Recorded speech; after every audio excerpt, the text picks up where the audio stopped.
Hello everyone and welcome back to Age of Nagash, which is a channel dedicated to Age of Sigmar, but of course it's not just my channel who is going to be on today. I am over the moon to say that I have had the most guests as ever before in a video on my channel, because I have got 4 other people joining me. So we are going to have 2 representations from Dice Saga here. So we've got Chris and Matt, and then we're going to have, of course, the EOS coach being Anthony, and then we have got Doug from 2 Plus Tough all join us in. What I'd like to say is that when this video has been uploaded after the live, there will be links to all of their channels, so please go check them out if you haven't already. But the point of this show and why I have brought all these people together is because we are going to be talking about simply how would you start your own Warhammer YouTube channel.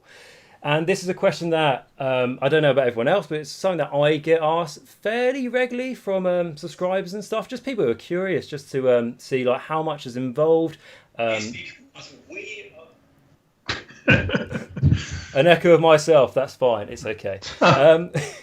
So what we decided to do, so many of us put up a post and stuff asking for you guys questions and what you would like to ask us, and that's essentially what we're going to do in this video. We're going to go through a PowerPoint that I've created and then basically tell you from our own experiences and try and help you guys out where we can. And also what I'd like to say is that anyone else who's watching this live, please feel free to put any questions you have in the chat as well. If we've got time at the end of the video, we'll do our best to answer those questions that we can. But the first one that I wanted to ask, and this is one that I actually came up with, and actually came up with a few, but it turns out we're not going to need a lot of the ones I did because there's been so many overwhelming people who've been asking questions. The first one that I'm going to ask is essentially just an introduction. So a question to all 4 of you guys. What made you decide to start a YouTube channel, and also what made you decide to focus on your certain bit of Warhammer content? Because I know you guys all do different stuff. So tell us a little bit about you and essentially what made you do your style of YouTube videos. So who would like to go first? Okay, I'll go. Yeah, sure. Okay. Be sure to pick on us next time. Be like, hey, Coach Anthony. I will do. Right when he's putting a bite in his mouth. My delicious banana bread.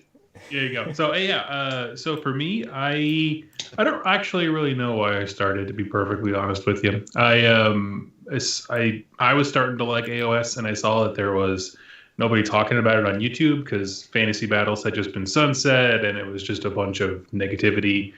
And I don't know, it's one of those things that's like, I think this is cool. I want to talk about it, and you throw it out there, and you find other people who also think it's cool. That's it. Okay. Cool. Do you want us to go next, I suppose? Yeah, sure, definitely go next. Yeah, sure. So I think from our perspective, it was obviously because it's a joint effort anyway. So it was very much, we wanted something that was like narrative based because, again, it's the type of games we enjoy playing. So obviously we looked out there because, again, we're very new as a YouTuber. So in terms of content creators, so I was looking out there to see what else we can bring to the table, because again, we don't want to just like kind of repeat stuff and all that kind of thing. So we just wanted to do something slightly new and go down the narrative route a lot more, hence why we've got our own campaign going, our own narrative story, everything in terms of like lore as well, our own pocket realm, if you like. So yeah, I mean, it's honest, it did venture from, because we started for like Instagram and so on as well, and we were thinking, okay, we're getting a lot of interest here, so let's just see where we can venture. We went onto Facebook, again, a bit of interest there, and then we was like, oh, YouTube even, let's go. Yeah, it's awesome. Yeah, it's good, man. Yeah, like personally, I just like writing. So like that's kind of like my creative outlet. So like I've been writing fan fiction-y lore kind of stuff for a while now, and just kind of translated into a good way to write fantasy stuff. Fantasy novels are hard to take off, so that never worked out. So this is the next best thing for me. That's very good. And also, I do bring that to life, right? At least I try. No, definitely. And what about yourself, Coach? Yeah, awesome. So for anyone who doesn't know who I am Coach, AOS Coach. I've been on Mikey's channel, 3 times now already. So I'm basically about to get charged residency or some type of rent I need to own. Yeah, there's Like going to at be a this tax coming point. your way. Desperate times. So my little story started, funnily enough, when I went to, well, it didn't actually even start at this particular event, but it was kind of the catalyst for my channel. So in, I think it was 2017, it might have been, or maybe it was 2018, I went over to a UK tournament. So if you haven't noticed, my accent is not UK, it's Australian. But I went over to a UK tournament, Blood and Glory, and I had an amazing time, amazing opportunity. I met so many cool people. I met all the podcasters at the time, whether it was, the Face Hammers of the world, the Heel and Hammers of the world, the Bad Dice people of the world. And I remember being reflective, and Ben Johnson actually kind of sought me out, one of the big boys in the Age of Sigmar product team, absolute legend of a guy. He found me and we got chatting, and we were talking about, the Australian community. And it was the reflection that I had at that time was we didn't really have a strong representation. Everyone knew the great players in America. People knew the great players in the UK, but very little was happening in the Australian scene. And at the time, we didn't have many voices. We had Heralds of War podcast. We had Doom and Darkness had his channel on YouTube, but they were kind of like the 2 strongest voices we had in the community, and we didn't really have a lot. So I took it upon my challenge to not only represent in Australia, but also promote my players and share the advice and the wisdom and the things that I really enjoy. So that was kind of my catalyst, but certainly not the thing that kind of got me starting the channel. Nice. And the thing what I like about this, and what I also want to say as well before we go into the proper questions from the subscribers, is that I think that it's a group, well, a good sort of bunch of people that we have here, because we're all sort of on different step on the journey, if you like, on our YouTube channels, and we all come from different parts of the world. Like you said, Coach, you're from Australia. Doug is from America, obviously. I'm from Kent in England, and obviously we have the dark clouds of Mordor being Manchester in the north. So I think that we all bring a nice sort of different thing, and it's different meta as well. Cool. So with that, let us get on to our first question from the subscribers. So this one is going to be: Is there still room in the hobby for more channels? And I thought that is quite an important question to start with. And there's a second part of it, which is: which parts of the hobby have the most room for more content creators, at least in your opinion? Because obviously in this video we're talking about sort of basic ideas of how you can start YouTube, and just tell you tricks that we've learned that may save you time and money trying to do your own one. And really, obviously, the first thing we've got to talk about is is there still room for more content creators? I'm going to say absolutely. There can always be enough. Essentially, you may look at things and think stuff is saturated, but if you take battle reports as an example, everyone has a different style of doing them. And with that, I'm going to throw the question to Anthony. So what are your thoughts with that one? No, bugger off. Get off my land. So my answer would be absolutely there is space and there's real estate, and I recognize that this is focused on YouTube, but you need to appreciate there's a lot of things coming into here. Twitch is certainly a wonderful channel. OnlyFans really hasn't been tapped into yet. TikTok, we probably haven't seen a lot of. Exactly. Give us some time. Give us some time. I think the better question for people who are in this position is to think about why do you want to do this? Why on earth do you want to start a channel? And if you just want to record battle reports because you want like a diary of your games, and you want to be able to see yourself grow as a player, or record all the cool people that you meet, who cares? Do it. Do it. Yep. Record video and do it. Who cares if 7 people watch your video or if 1 million people watch your video? The reason you're doing it is because you enjoy your hobby and you want to document your games. If you're looking for internet fame and fortune, then we've got to have a serious talk. That's absolutely, and I'll let the other guys jump in here. There's absolutely space in the social medias, whether it's on YouTube or another platform. Good answer. Right, Dice Saga, what about you guys? What do you think? Yeah, So as a obviously new startup ourselves, we've been on YouTube for a few months now. So again, we're babies in the in the eyes of YouTube and content creators. So I think there definitely is room out there for new content. I mean, one thing I think is kind of key. Again, this is speaking with very little experience so far, but from what I found is finding your own like unique selling point in a way as well. If it is something that you actually want to stand out and try and find something new out there, to try and explore different options. But no wrong. Obviously, everyone likes battle reports. Everyone likes obviously the lore of AOS. Everyone likes painting miniatures. So obviously there is different variations of content that you can produce as well. So again, it's whatever you feel passionate about. I think that's key, especially for longevity as well. Matt, is there anything else you want to add there? Yeah, on that ending note there, it's just all about sharing the hobby love, right? Like, the more you love this hobby, the more you want to put out there. And no matter what you do, as long as you're contributing something creative, something constructive, and something cool to share, I don't think there's ever a point where there's too much content. There's always room for more people to show, what they're passionate about. I think that's also awesome in any respect. Yeah, definitely. Definitely agree with that. And yourself, Doug? Yeah. So my thought, and I've said this to a few people who have asked that question because it comes up a lot, is there is no.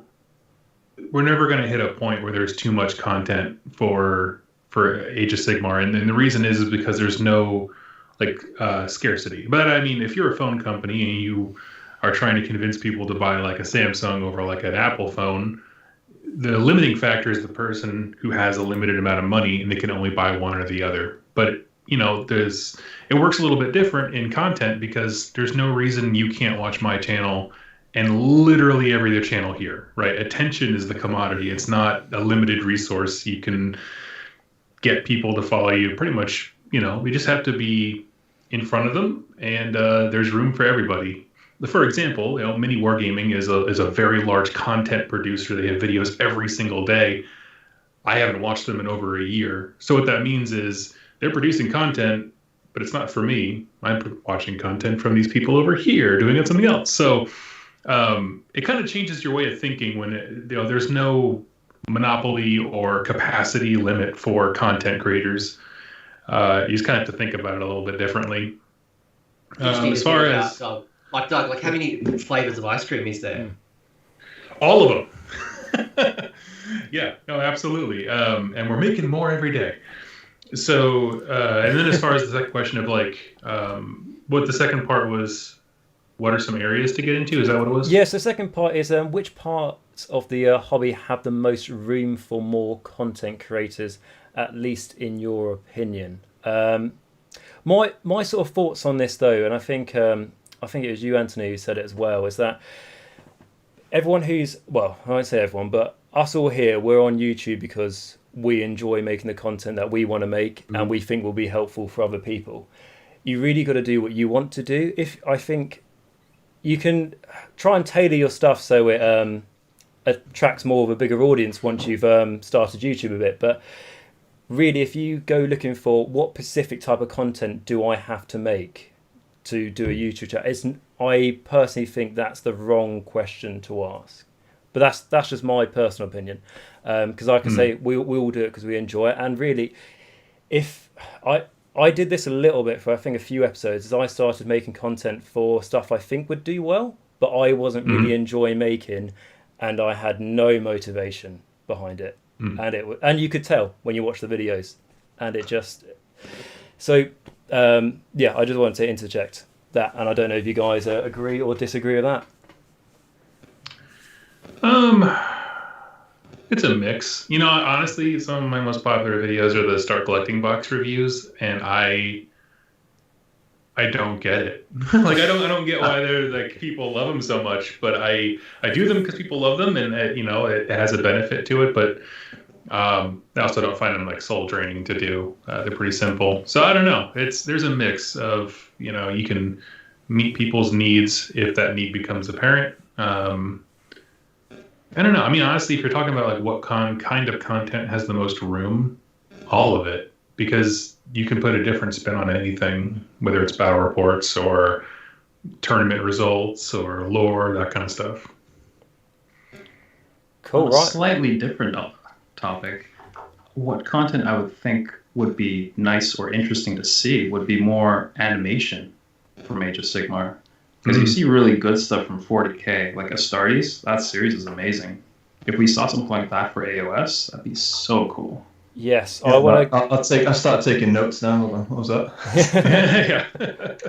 I was going to say, I think his name was Dusk Walker. Apologies if I've got that wrong, but he made a really cool Bloodhaunt introduction to his Night Haunt, but all like instead of it being spiritual, it's all Ghost Army, and that looked actually great. That was sick. Yeah, that was really, really, really good. Yeah, he's a member of the Discord, and he basically just went, guys, you mind just checking out my video, saying it was any good? And I was like, I'll have a look, because it's new to you. I looked at it, I was like, for me, it was easily on par with Warhammer TV. Like, it's quality. It was really, really good. And like I said, that's something completely different. And it's you made a good point there, Matt, where it's nice to try and think outside the box as well, not just what's already doing well. So yeah, that's. I think with this type of topic, you need to start thinking about what do you want to see, and is it being represented on the YouTubes? I've seen a little bit of a small movement coming up, and there's a few teams that do this really well, and there's a lot of gaps where it's not being done at all. So there's a podcast out there or a YouTube channel called Aethercast, which is a channel dedicated to Kharadron overlords. That's literally all they do. They eat, breathe, sleep, dream Kharadron overlords. They talk tournament results from Kharadron. They talk about the new Battle Force box. They talk about list building. It's literally about KO. And there's another channel, Borderline Gaming, that just focuses on Nighthaunt.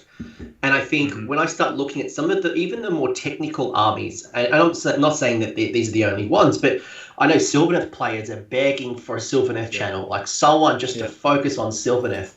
And I'm sure you could say the same thing for every other army.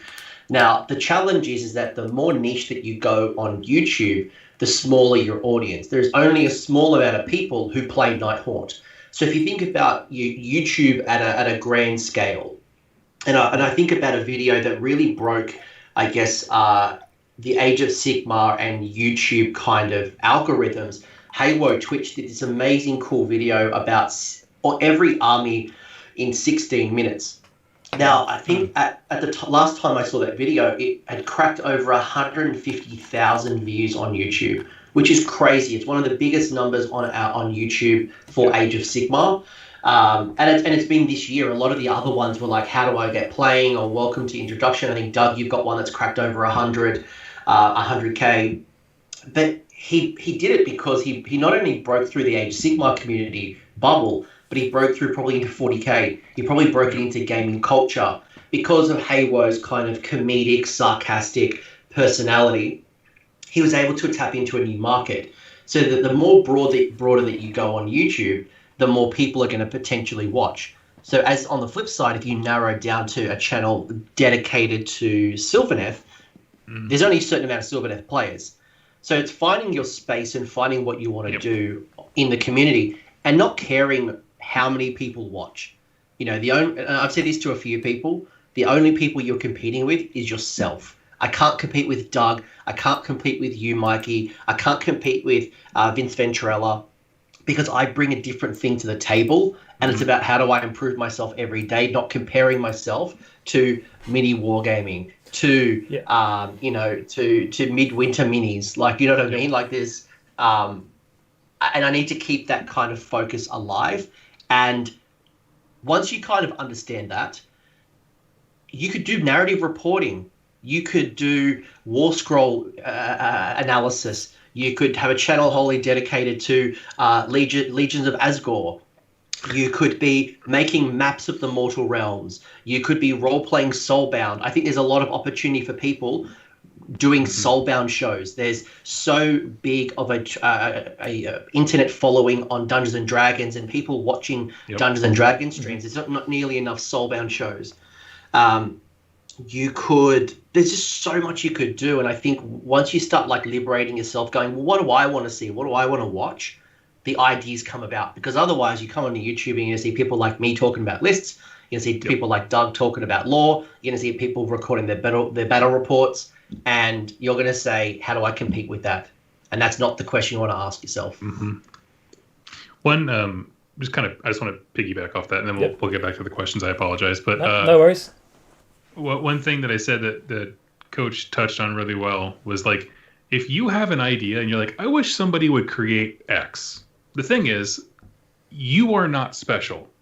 By that, I mean, if you want to see that, there are probably other people who would like to see it too. You know, I mean, obviously it can get weird and obscure, but for the most part, if it's just like, I wish someone, you know, talked me through how to start this army with a collecting box and where to go. Someone else is thinking the same thing. And so just kind of leaning into that is where you go. Yeah. Exactly. It's like, for example, myself, the reason why I started doing YouTube is because after I was about a year or two into the hobby and I was really loving my death stuff, and when I was building my skeletons, I just found out, just sort of fed up really, that there wasn't really any channels out there who were talking about death at that moment in time, because it was pre any battle tomes for them. So I thought I would do it, and then I didn't think anyone would watch my stuff, but then here I am, come up to 3 years later, and I'm over the moon with how well the channel's done. And it just goes to show that, like you said, you're not special. If you're thinking that there's something that you would like to watch, you're probably not the only one thinking that, depending on how obscure that one thing is. But yeah, I think that's a good point. I just also want to... There might have been a famous quote where someone said, someone random, maybe it was a guy I walked past, or maybe a girl I walked past on the street, and they had said, be the change that you want to see in the world. So go do it. Don't wait for someone else to do it. Exactly. I think that's a good point. And then I just want to say that W4R Machine says, thinks there's a gap for more AOS tactic videos. And to be honest, for myself, I feel like there's quite a few tactic videos out there, but then again, that's just my opinion, and there's so much room for more, which I think we've been discussing for long enough now on the question. But I just wanted to give a shout out to the people who asked that question. So that is going to be thanks to Fotis, the Aussie Wargamer, and Richard. And what I just want to say is, some of you guys, thank you all for your questions, but as some of them were quite similar, so we could put into one question, I'll just group it like that. So thank you to you guys there. Right, so on to our next one. It is a question we've probably all been bound asked tens of times, is what is the minimum technical gear, cameras, mics, etc. that you need to start? Now, I am going to say something that we're probably all going to say. If you've got a phone, if you've got a smartphone, that is enough to start you on your way to your YouTube journey. Yeah, that's how I started. My earliest videos are, I was in the garage. There's actually a video where a spider comes down on my shoulder, and it's just me and like a $3 tripod for my phone. It's just not, inglorious is probably the best word to describe that. Well, there's that as well, but it's like, I think the first year of my channel, or until I got to like 1,000 subscribers, I did all mine on my phone, and I didn't do much face-to-face stuff. It was all just, it was lore or tactics, and it was just edited on a free app on my phone that came with the iPhone. And so that meant all my editing software and everything, just while you get started anyway, was all completely free, which you don't have to, off the bat, unless you have the resources to do it, you don't have to go all in, you don't have to get a really expensive microphone, you don't have to get a really expensive camera, and no one's going to expect that of you, is what I would say as well. I don't know about yourself, Coach. What have you found in your experience? Can I throw it over to Dice Saga? I know Doug and I just dominated the last comment, so maybe throw it over. Yeah, sorry. Yes. No. Just being conscious of everybody here, so I might throw it over to Dice Saga, and then I'm happy to respond or give it to Doug. Yeah, sure, no worries. So again, it's slightly different, I suppose, with my starting point, because previously, before decided to go into YouTube and all that, I was actually streaming Total War Warhammer on Twitch. So it's just one of those gamers just streaming. So gradually over time, I was doing that for about a year and a bit. So I gradually bought obviously more and more equipment. Obviously got a full-time job, so I was like, I'll buy that. Yeah, fancied that. Yeah. Obviously I got permission from the wife, but I'll have that. I'll have that. And then so in terms of equipment, I agree with you guys. Yeah, you don't need anything too fancy, especially starting out, because again, you don't want to invest too much if you're not going to necessarily stick it out, and it'll be just, you're just going to have to sell it on or just collect dust. So start out, see what you fancy it, and obviously, yeah, using a phone in the garage is always a good start. But yeah, so I think that was it for me. So my journey was pretty. I already had, because I was a massive gamer anyway, so I had a lot of equipment, heavy duty equipment already. So I suppose the question itself is, yeah, I agree. Obviously the basic materials are, start off with that by all means, but obviously if you do have some, good tech as well, yeah, utilize it, because obviously you've got the, if you can do, by all means. Matt, is there anything you want to add? No, I mean, like, starting off with, well, I mean, the biggest investment you need to make is just getting into AOS, really. But aside from that, you don't really need much technology-wise, I don't think. I mean, a phone and a microphone, that's all you really need. I mean, our battle reports, we just take still pictures even, so we don't even need video, technically. So, I mean, I've only just recently invested in this microphone because we wanted some better audio quality for the narration and all that. But aside from that, there's not much that you really need. It's awesome, by the way. You just no, cheers for that. Matt, we just need a steady hand, right? When we're taking those photos, otherwise it'd be a yeah, definitely. And second your point, Matt. I mean, like, I've recently this week got my microphone that I wanted to invest in the channel, but before that, I upgraded from using the mic on my phone to just using like a £20 or £30 headset. I got a sale on Amazon. So it really goes to show that you don't need to invest all this until you know that you're going to stick it out for the long run, really. So, yeah, I think that's a good point, guys. And cool. Did you want to? I will say that that yes, the phone is definitely one thing that you should have, and most people have everything they need with them already. I think that's the first thing: is don't fall into a trap trying to go buy the best camera, the best microphone, the entire setup. You don't need the Adobe Suite just yet. But you do need to think about what you are trying to demonstrate, and you need to think about what you're trying to do. So if you are going to do battle reports, for example, and let's say I'm just going to share photos of my battle report, how are you going to demonstrate that? So you might need Microsoft PowerPoint or Google Slides.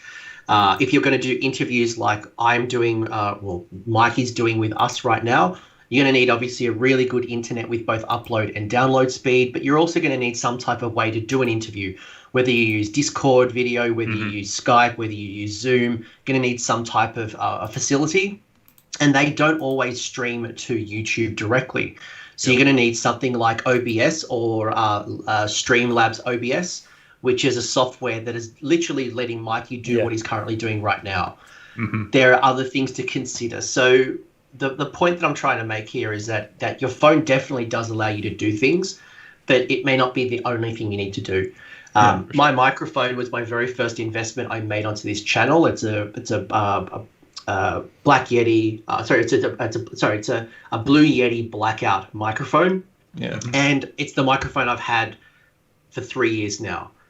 Because the big lesson that I learned is that audio is far more important on YouTube than video. Yes. People will give you so many negative comments if your audio is hot garbage, but your video, if your video is rubbish, people are very forgiving. It's when your audio is rubbish that they will slam you. And I had just a webcam, a Logitech webcam, a 9220. I had that for like 2.5 years until I recently upgraded it. So, but prior to that, I just did videos off my phone. So I got a tripod, as Doug said. Tripods can be inexpensive. If you aren't someone who has like a steady hand, a gimbal or a selfie stick might be helpful, especially if you're trying to do 5 minutes of battle reports, and you're getting like a real shaky hand. And, that's one way to stabilize it. Again, go to one of those cheapy shops. You can get them on cents the dollar. So try to be professional, but also don't go crazy. So these things inexpensive. You can get lapel mics from Amazon. If you're at tournaments trying to interview people or do battle reports, getting an external microphone like a lapel mic will increase the quality of your sound compared to what's in your phone. And you can buy them for $10. You can buy them for $100, but you can also buy them for $10. And a $10 equipment is definitely something that I would do. if I needed some type of sound. So purchase things, but don't go crazy. Don't go crazy until you've built an audience, you know what you're looking for. I bought plenty of things that I don't use anymore because I thought I needed it when I don't. Same. Yeah, exactly. And like you say, buy for what's relevant to you. If you're going to just do lore videos, and let's say you don't show your face, you don't need to worry about getting a fancy camera anytime soon at all. Cool. So with that question, I just want to thank you to people who said it. So thank you to Naomi, Bard, Knight, and Joe. Cheers for giving us that suggestion. Right. Okay. So going on to the next one is going to be so this one probably will be able to do a little bit quicker because it's basically almost development on the last question. So what kind of camera is best to show close-up hobby stuff? And then there's also other parts to it. So what sort of editing software do you need and how complicated / expensive is it? And also what is useful for voice over work? So there's like 3 different questions there. But we've kind of dived into that quite a bit in the last video.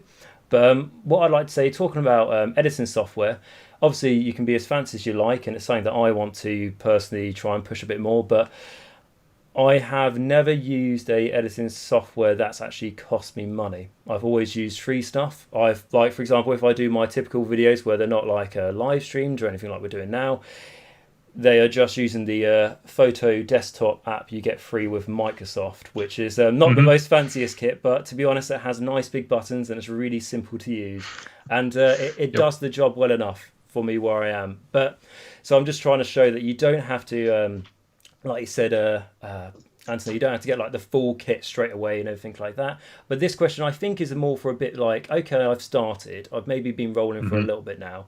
How do I up it to the next level? When it comes to things like what kind of camera is the best for show close-up hobby stuff, personally I don't know. That's not where my experience is. I don't know if anyone has experience in that sort of area. I know like Matt and Chris, I know on your Instagram you do post quite a few photos of your models. I don't know if that's with an iPhone or is that with a different camera? I use I've got the iPhone 11 Pro Max that I use, so it's pretty much got everything built in. So it's pretty much what I need and what I use for battle reports, photos, pretty much everything. But then again, it's my day-to-day phone as well, so it's not necessarily, I went out my way to purchase an expensive item, if you like, for the purpose of photos. However, it coincided with an upgrade that was during my phone, so it's obviously it went quite well hand in hand kind of thing. So for those type of photos, we do tend to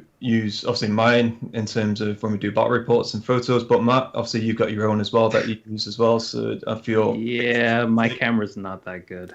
My camera's definitely not that good. I didn't want to say too much, but yeah. If you want to take good pictures though, like if you want to buy any sort of camera, anything with like any phone or any camera with like a macro function, that'll be very, very good for any sort of miniature that you do. Just it'll give you that fine details that you want to see. Yeah. So if you're doing like painting videos, or if you want like to tap into like the painting side of the hobby and go that way, I'd say get something with like a macro kind of lens, just so you can get pick out those details nicely.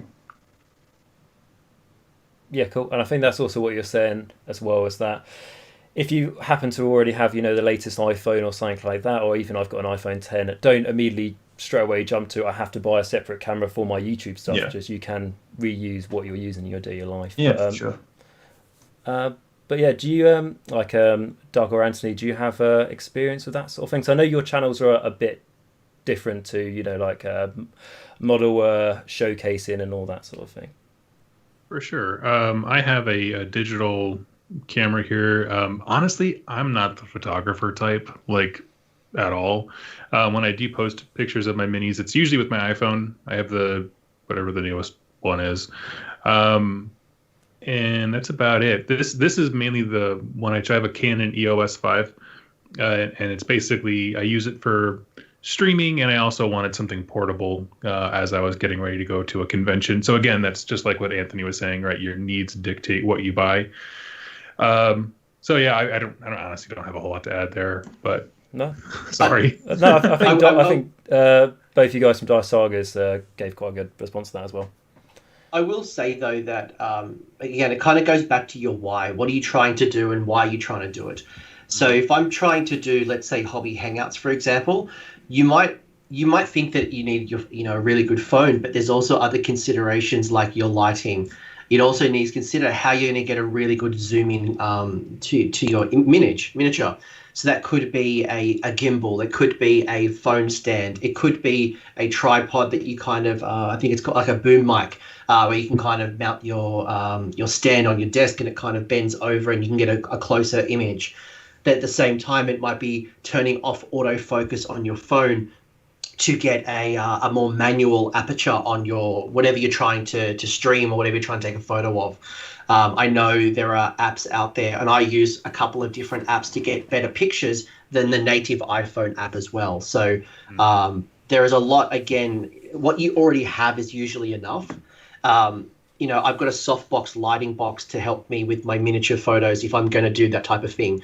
And having a white backdrop as well allows me to remove the background and have a transparent background that I can do things with on stream or in my videos. So again, it's not just the camera, it's your holistic setup. And normally you have what you need. And if you don't, the things are very cheap as well. So just I keep that in mind because, you can get a DSLR, but I doubt that your output is required at this point in time. Mm-hmm. Yeah, that's cool. And then what sort of editing software do you need? And I think that's also dictated by your needs depending on what you want to do as well. Like I said, I use basic stuff, to be honest, in my ones. But I know, like, for example, again, I'm going to go to you guys, Die Saga, Chris and Max. I know, like, when I've been watching your, like, what I say, like, beautifully crafted, narrative battle reports, things like editing software and sort of like special effects, that sort of thing, that's really quite your bag, isn't it? You do use that quite a bit in your videos.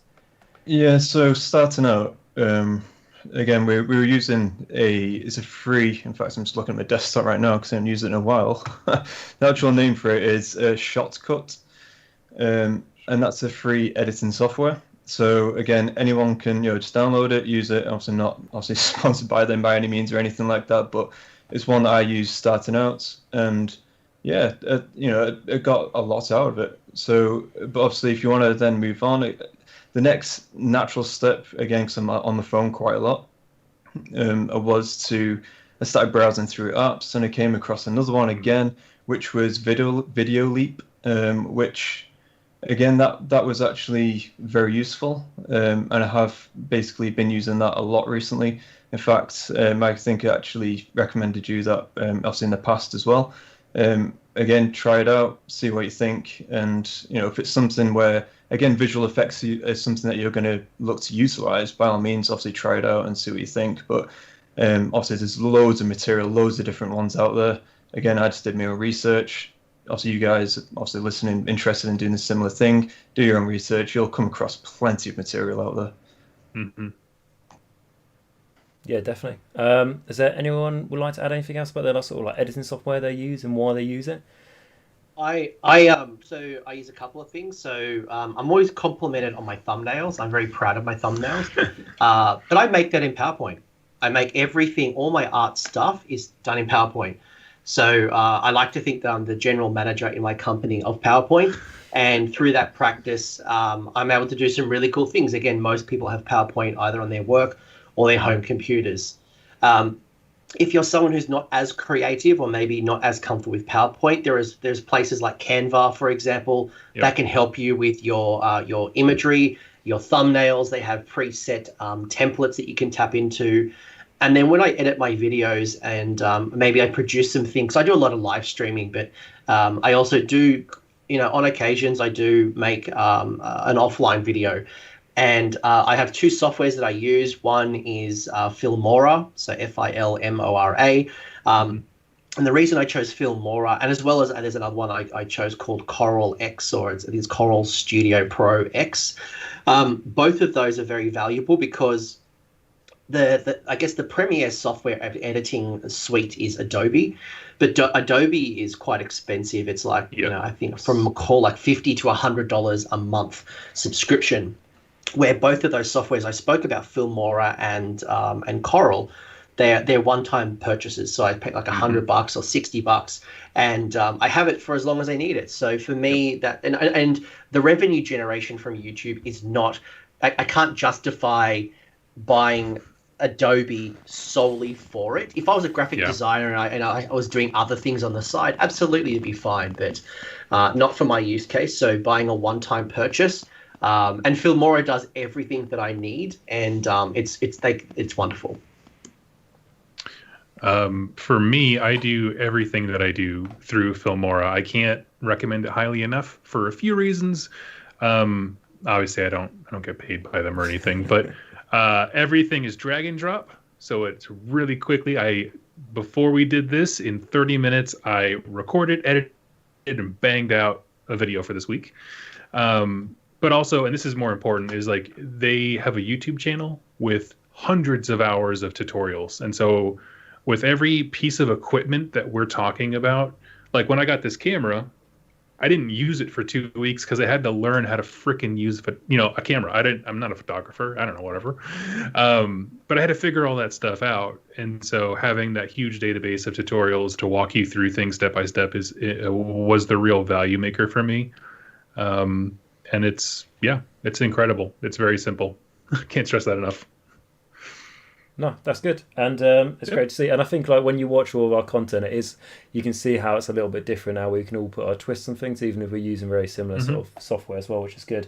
And then the last bit of that question I just wanted to say is also what is useful for voiceover work. And I know, again, you guys at Dice Sagas, when I've been watching your narrative battle reports, you do all the voices, of course, for all your characters. So be it Skaven or Nighthaunt or Stormcast, you've got an accent or a voice for them. So I just wondered, is there a particular software you use for that, or was that just very clever use of honey and lemon tea? Yeah, I bring out my acting skills.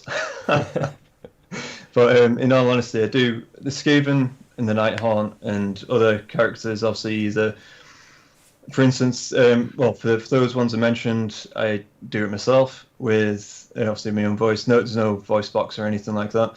With the no voiceover, then with the character in Overlords, I basically do like a little echo function, so it sounds like it's coming through a helmet, if you like. And then obviously, Matt, by all means, you go ahead. You use a lot more than I do. I think you use what about Stormcast? Yeah, for a few of my characters, I've picked up like this voice modulating kind of thing. You can find it there's like a bunch of free apps that you can find online. There's also some programs that you can download that can just kind of modulate your voice in certain ways. I just record it on Audacity and then run it through that.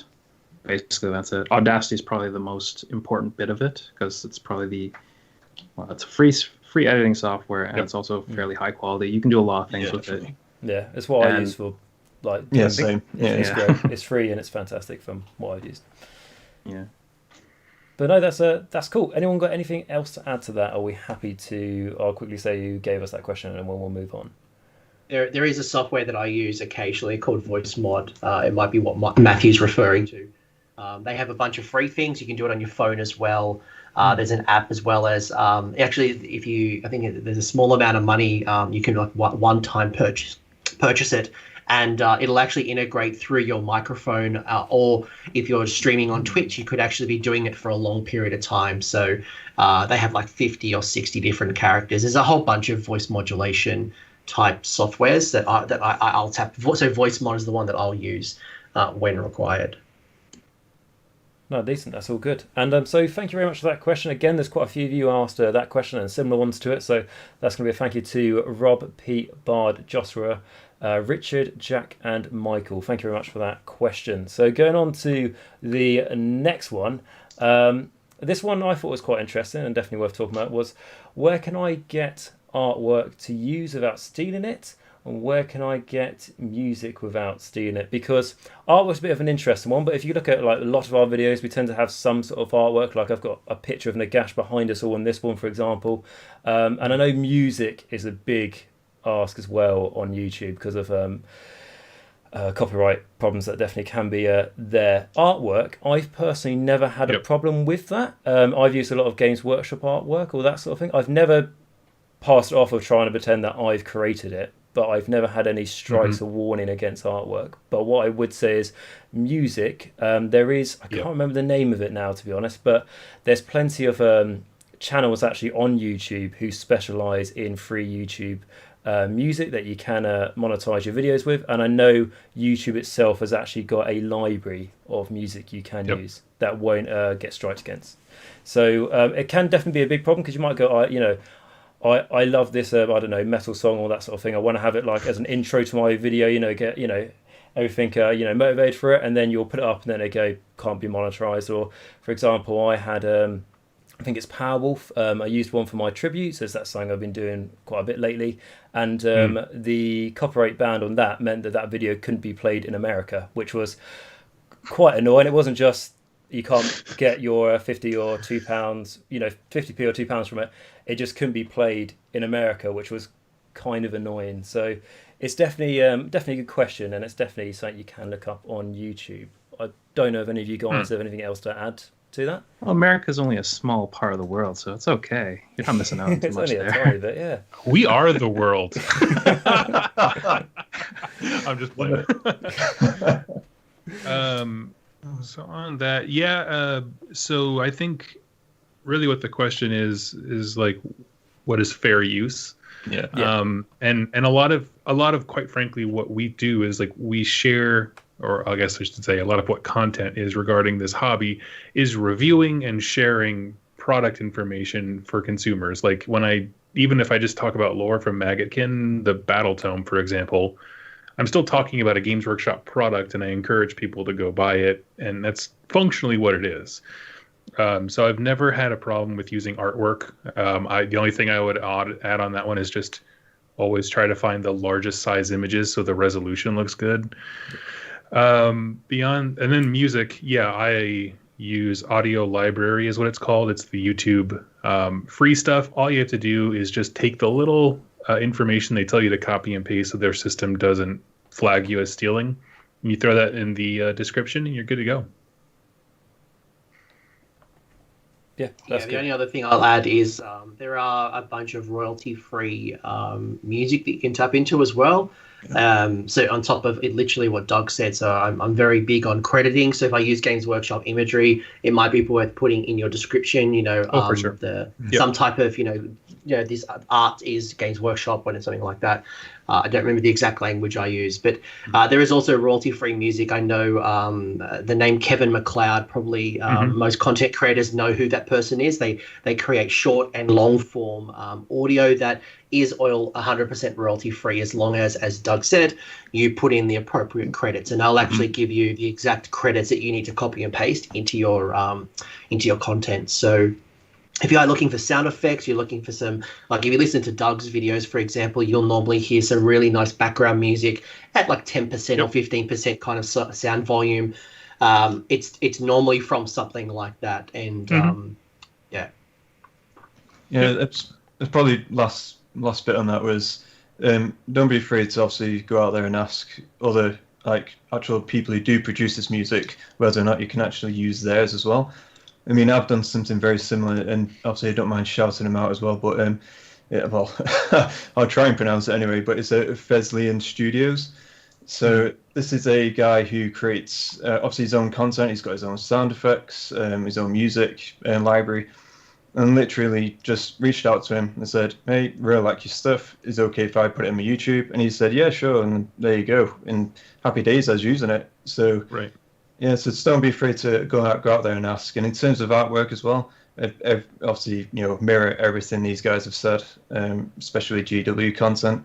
But again, if you're feeling a bit creative, obviously, there are plenty of material out there where you can give it a go, especially if you're an artist yourself, or even if you're not, again, I've reached out to other artists out there for our logo, for our channel banner, a few other bits that we've done as well. And yeah, I mean, obviously, we're pretty happy with the results. And yeah, so I'd say just reach out to other content creators, because I'd be more than happy to share the work if, as long as you give them credit, of course. Yeah, of course. That's a big part of it, isn't it? Making sure, even, it doesn't take long to write something in the description or to copy and paste what they specifically state to use. So yeah, that's cool. Don't be afraid. You can use artwork and you can use music, but like we said, do it how we've detailed it, and you shouldn't really have any problems. So that was from Mars. So thank you very much for that question. The next one is going to be a little bit different as well, which I think is good.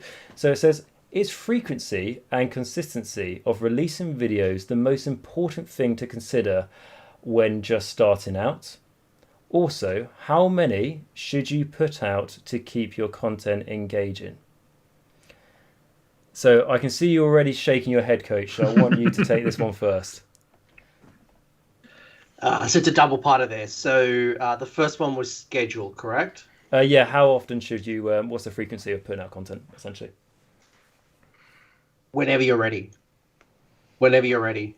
When you very first start, I am a believer of quality over quantity. And by putting when I very first started out, I personally had a goal of putting out at least one video a month. The bonus stretch goal was once a fortnight. And that's the schedule that I didn't tell anybody at the time because I'm somebody who doesn't want to make promises that I can't keep. So for me, I wanted to create videos first. And as I'm building up my audience, I'm putting out content that I'm happy with because it's all a learning experience. I'm learning how to talk to a camera. I'm learning how to edit. I'm learning how to construct a video script or a topic. And some of that takes research and time. Sometimes that takes a whole bunch of things that if I was to say I want to put out 3 videos a week, I just can't because I've got life. I've got to do research. I've got to do editing, and it's that pressure that will make you stop enjoying YouTube very early on. Mm-hmm. So once I got into a rhythm, once I got into a groove, once I knew what I was doing, I was more comfortable to say I'm going to put out a video a week. I'm going to do X. I'm going to do whatever I need to do. So for me, the first part to that question was, forget the schedule now. Yep. But think about putting something out over time, especially if you are live broadcasting and you want people to join your hobby hangouts, your interviews. It's worthwhile your audience knowing why are they subscribing and knowing that you're going to get content from you every Friday, every Wednesday. I always go live on Twitch, or I do hobby hangouts, or I do interviews at X time during the day. That helps build an audience. The other part to the question, and then I'll throw it back over to somebody else, was, Mikey, what was the other part of the question? It was also, how many should you put out to keep your content engaging? So you kind of said I think I'll just respond really quickly, and that is you need to do it with some type of regularity, whether it's weekly, fortnightly, monthly, just to demonstrate that the channel's not dead. I think that's the first thing, but also just to show people why they're subscribing. Like, people talk about, like and subscribe and share my content. Well, why? Why am I why do I like your content? Yeah, well, I won't jump into a future question, but the reason you're subscribing is because I'm going to put out content, and if you enjoy my stuff, you'll want to subscribe, and you're going to subscribe because the commitment to you, the audience, is you're going to get at least a video a week, a video a fortnight, a video a month, whatever your commitment is. So that's what I would say is, don't overcommit to what you can't deliver on. Yeah, definitely agreed. I know, like, for myself, something I started doing the last few months is I said to myself, do a video every 2 days. And like you say, it's not a case of just chucking content out there for the sake of doing it. You want to make sure the quality is there, but it's also making sure you've got that regularity. And also, one of the things as well is try and make sure your videos go out at the same sort of time as if possible. Make sure it's always going to be, for example, us at GMT in the UK, I always try and do it at 8 o'clock in the evening, because over here it means that Australians, for example, some are just waking up. You've got the Americans who are kind of nearly finishing work at that sort of time, and then the British and people in Europe who are, as an example around the world, who are free in the evening. So little things like that can help. And when your channel starts to get a bit bigger, YouTube actually tells you when most of your audience is actually on YouTube. So you can start aiming for those times as well. But I absolutely agree with you, Anthony. It's all about quality over just the sake of content, because if you're just chucking out content there for no reason, you're not going to get many viewers, because there's no, you haven't put the effort into it. You've just gone over quantity more than quality. So it's worth taking your time doing it. And like we've all said here, you want to at least try to enjoy what you're putting out there, because like we've mentioned at the start of the video, that's what doing YouTube's all about. You're meant to be enjoying the point of it, even if it's like this video is taking me a while to do, but I know when it gets out there, some people are going to find it useful, and that's what you get enjoyment out.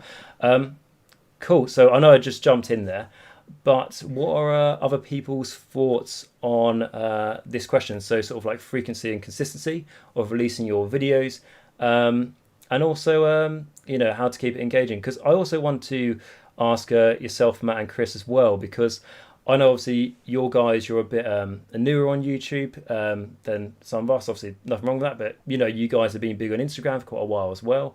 So coming over to YouTube, how have you found releasing content? So I would say it's because one thing we had an insight, an inkling about, was getting content out there. So I mean, when we first started, we purposely built up a backlog of videos, so we weren't in a massive rush then to just continue to try and produce more and more. So we had probably about 2 months worth roughly in terms of content ready, so then we can start thinking, okay, is this working? Are we going to potentially try something totally different, or should we just tweak it here as we started to release content? So again, a case in point was when we first started off, we started having cartoon filters on top of our battle reports. So again, it was like a different, unique kind of style. But then again, we was taking on feedback. We was doing wrong. A lot of it was positive, but then obviously something, maybe not. And early doors, we was always 50-50 on whether we should keep it or not. And I think what it allowed us to do, having a bit of a backlog, is rethink and just do a little change here and there. So obviously, mainly we want to be pleased by our own content. That's obviously key as well. But obviously, I want to make sure that the audience obviously gets some engagement out of it as well. So coming over from Instagram is very much, it was a massive learning curve, obviously, because it is a totally different platform. But we did have a bit of an audience in Instagram, so probably about 15 to 20% of Instagram followers managed to try and follow us over to YouTube, which was great for at least a little starting point. So it's in like a little platform. But yeah, we're still very, very early days in terms of when we're going to look to post videos. Obviously, at the moment, we're doing like teaser trailers as well. Again, they're not long at all, but they give, at least it's, because again, the way we want to try and set ours up is very much like on next episode, here's blah, blah, and then have like a little clip kind of thing to give, I don't know, like a little bit of a little flavor, if you like, for the next episode's going to be.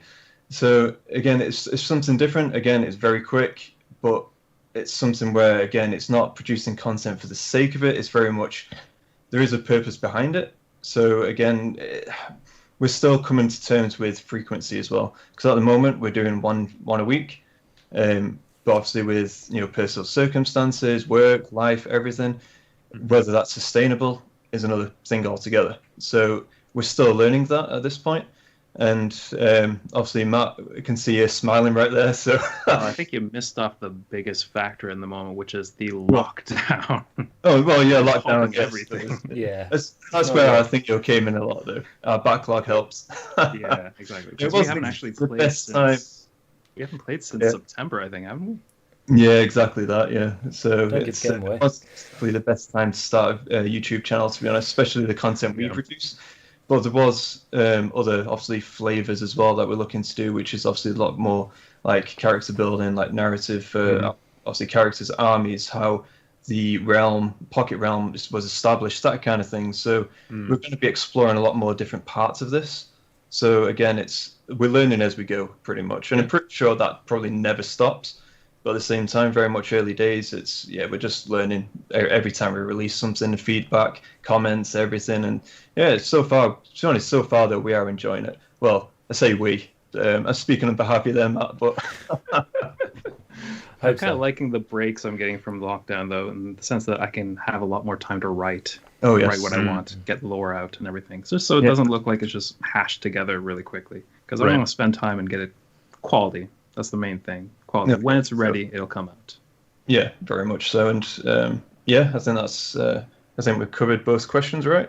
Yeah, and I think that's it's a good point you make as well, because you're on Instagram as well, so you're keeping up that engagement, and also by just doing those trailers in between your next episodes, it's connecting them, the narrative, and it's also it's still putting that video that engages with people on YouTube, because I see like when you put up your trailer, you're still getting plenty of comments on them, and people looking forward to the next episode, which you might not get otherwise if you didn't put it up. So it's a good point. Exactly. And it's the format itself. We're very much telling it like a book, if you like. So we did basically just completed chapter 1.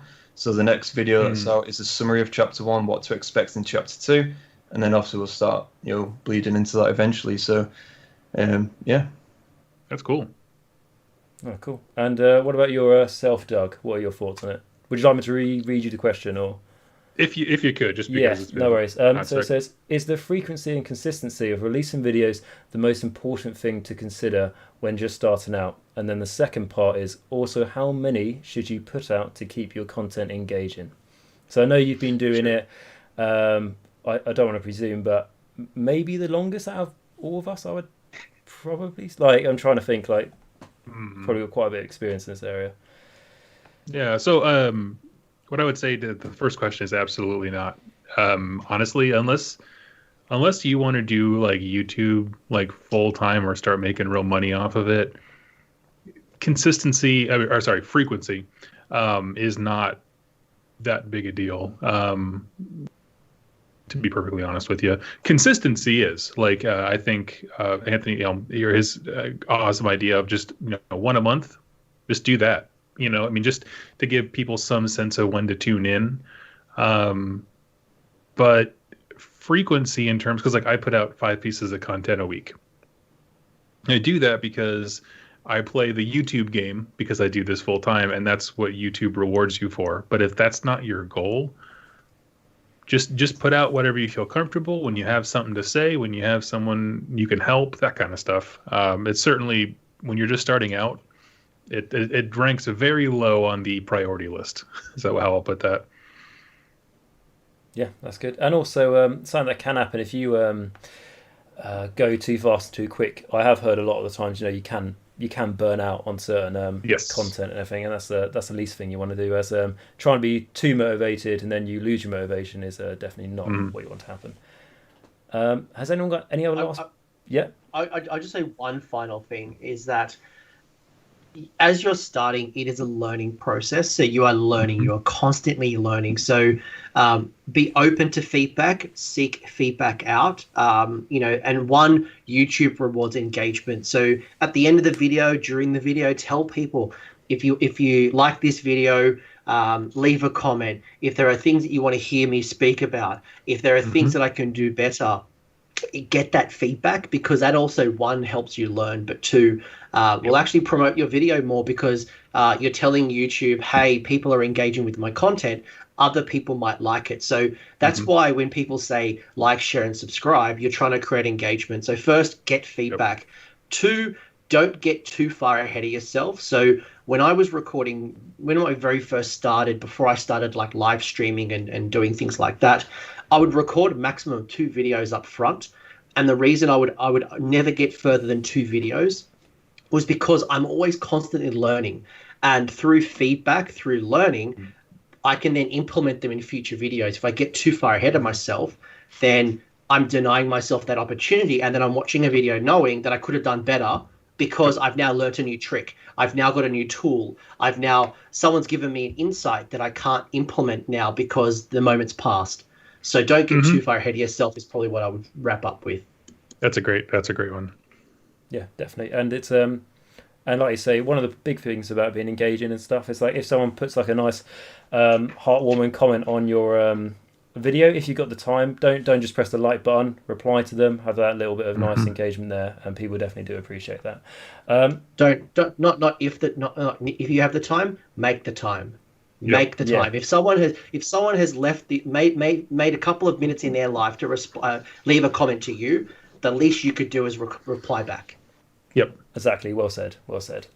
Okay, so with that, I just want to thank the people who told us that one. So that is going to be Bard and Michael. Thank you very much for asking us that question. So going on to the next one is, do you need an in-depth knowledge of the system you are covering? So system either being, for example, if you would want to do a 40k channel, obviously we're Age Sigma channels, etc. So it certainly does help if you have that in-depth, but it really depends on what you mean. Like if you really want to be a really heavy focus on the lore sort of channel and that's all you're interested in, do you need to know all the top meta at tournaments and stuff? Not really. Like it again, it's depending on what you want to focus on. What I'd say as an opening to that. I'll jump in and I will say absolutely not. Honestly, some of the best content that I've had in terms of views and watch time and that kind of stuff has been, I sit down not knowing a dang thing about a list or how a game mechanic functions, but we learn it together. And like, I know it sounds really nice to be like the guy who has all the answers and I know all the rules, interactions, and I eat, sleep, and breathe FAQs and all that stuff. But the truth is, like, nobody does that. Like, that's not a human. People want to learn with you. And if you do that and you can engage with people, maybe they correct you in the comments, but you know what? That's just one more ping for engagement. That's your consolation prize for getting a minor thing wrong. But learning with people is a great way to get all that stuff done. So I don't think you do. I think you have to have an interest and, kind of like maybe do some preliminary like feel outlets, like, what kind of resources do I need and that kind of stuff. But that's about it. Yeah, I mean, like if you look at like what's popular on gaming streams, Let's Plays, just watching people play a game fresh out of the box without any, no FAQ, no walkthrough, getting surprised by things, getting scared by things, etc. That's part of the fun. That's when like people, they want to watch as if like they're there with you, right? They're learning with you, they're experiencing with you. It's their journey with you. And I think that's something that people would enjoy as well. Yep. So I don't think you really need to know a whole lot. It depends on what you want to be. I mean, if you want to be a painter on YouTube, I would hope that you would have some good knowledge in painting. If you want to do lore videos, you should know a bit of the lore. If you want to know how to play competitive lists, then you should know a bit about the competitive side of things. But, tailor it to what you want to do, really. You don't have to know everything, and most people aren't going to expect you to know. I've had it as well when I've done like a video on, let's say, Skaven about 6 months ago, and then someone put like, do you have an idea what I could do for a 2,000 point list? And I just say, basically I did this video that long ago. I'm not to the top of my knowledge of Skaven, but at some point I will get back around to it and I'll be happy to help you. But also you can direct those people who are looking for that specific bit of knowledge you may not have to other areas. But no, completely agree with your points. I think you need to be congruent with who you are and what you're trying to be. I think people come to YouTube because they see you as an authority figure. Now, that doesn't mean that I'm always right, but it does mean that I have a voice. And everyone has a voice. Anyone who has a microphone has a voice. So it doesn't mean that my opinion is superior than anyone else's on the internet. But people are going to want to like you, trust you, respect you. And if I am going to talk about competitive Warhammer, I need to have the experience to back up the theory. I can't just read a bunch of Goonhammer and Warhammer community articles and watch a couple of other people's streams and then try to tell people what the current meta is and how to beat it. But I do need to have some level of authority, and that comes from experience. But at the same time, because I don't believe I have all the answers, that allows what Doug said, which is the open communication and the feedback, but it also creates the engagement, and it also means that I learn. So with the videos that I do, for example, some of the series that I'm doing at the moment called Talking, I'm literally just talking about people's lists and it's their experience. It's not the single way that you build a Daughters of Cain list. There's no one golden list. This is just this way. Now, you might have a different opinion. Your meta might be different. The models that you like are different. So you do what you want to do, and you tell me what you like and tell me what you don't like. If you think Marathi is too many points, or you can't justify Marathi in your list, and you prefer to run, more hags on Cauldron, cool. Tell me why. Let's learn together. If you are a painter and, I'm not Vince Venturella, but maybe I'm learning how to do OSL, objective source lighting, for example, like the glow of a lantern. If I'm going to do a demonstration of OSL, there's probably many people like me who are learning. So like you're seeing my mistakes in real time. You're kind of seeing my progression, and people really enjoy that. So you don't have to be a golden demon winner painter. You can be an average Joe who is getting into competitive, who is learning about the lore, who is, playing the game. And people really, they like that. They love kind of seeing people's progression. And some of the greatest YouTubers going around, you saw the PewDiePie being a generic gamer on, Fortnite. And now you've seen his progression into superstardom. And I think that is also, something really, really enjoyable on YouTube. And people love being a part of some type of mission and values.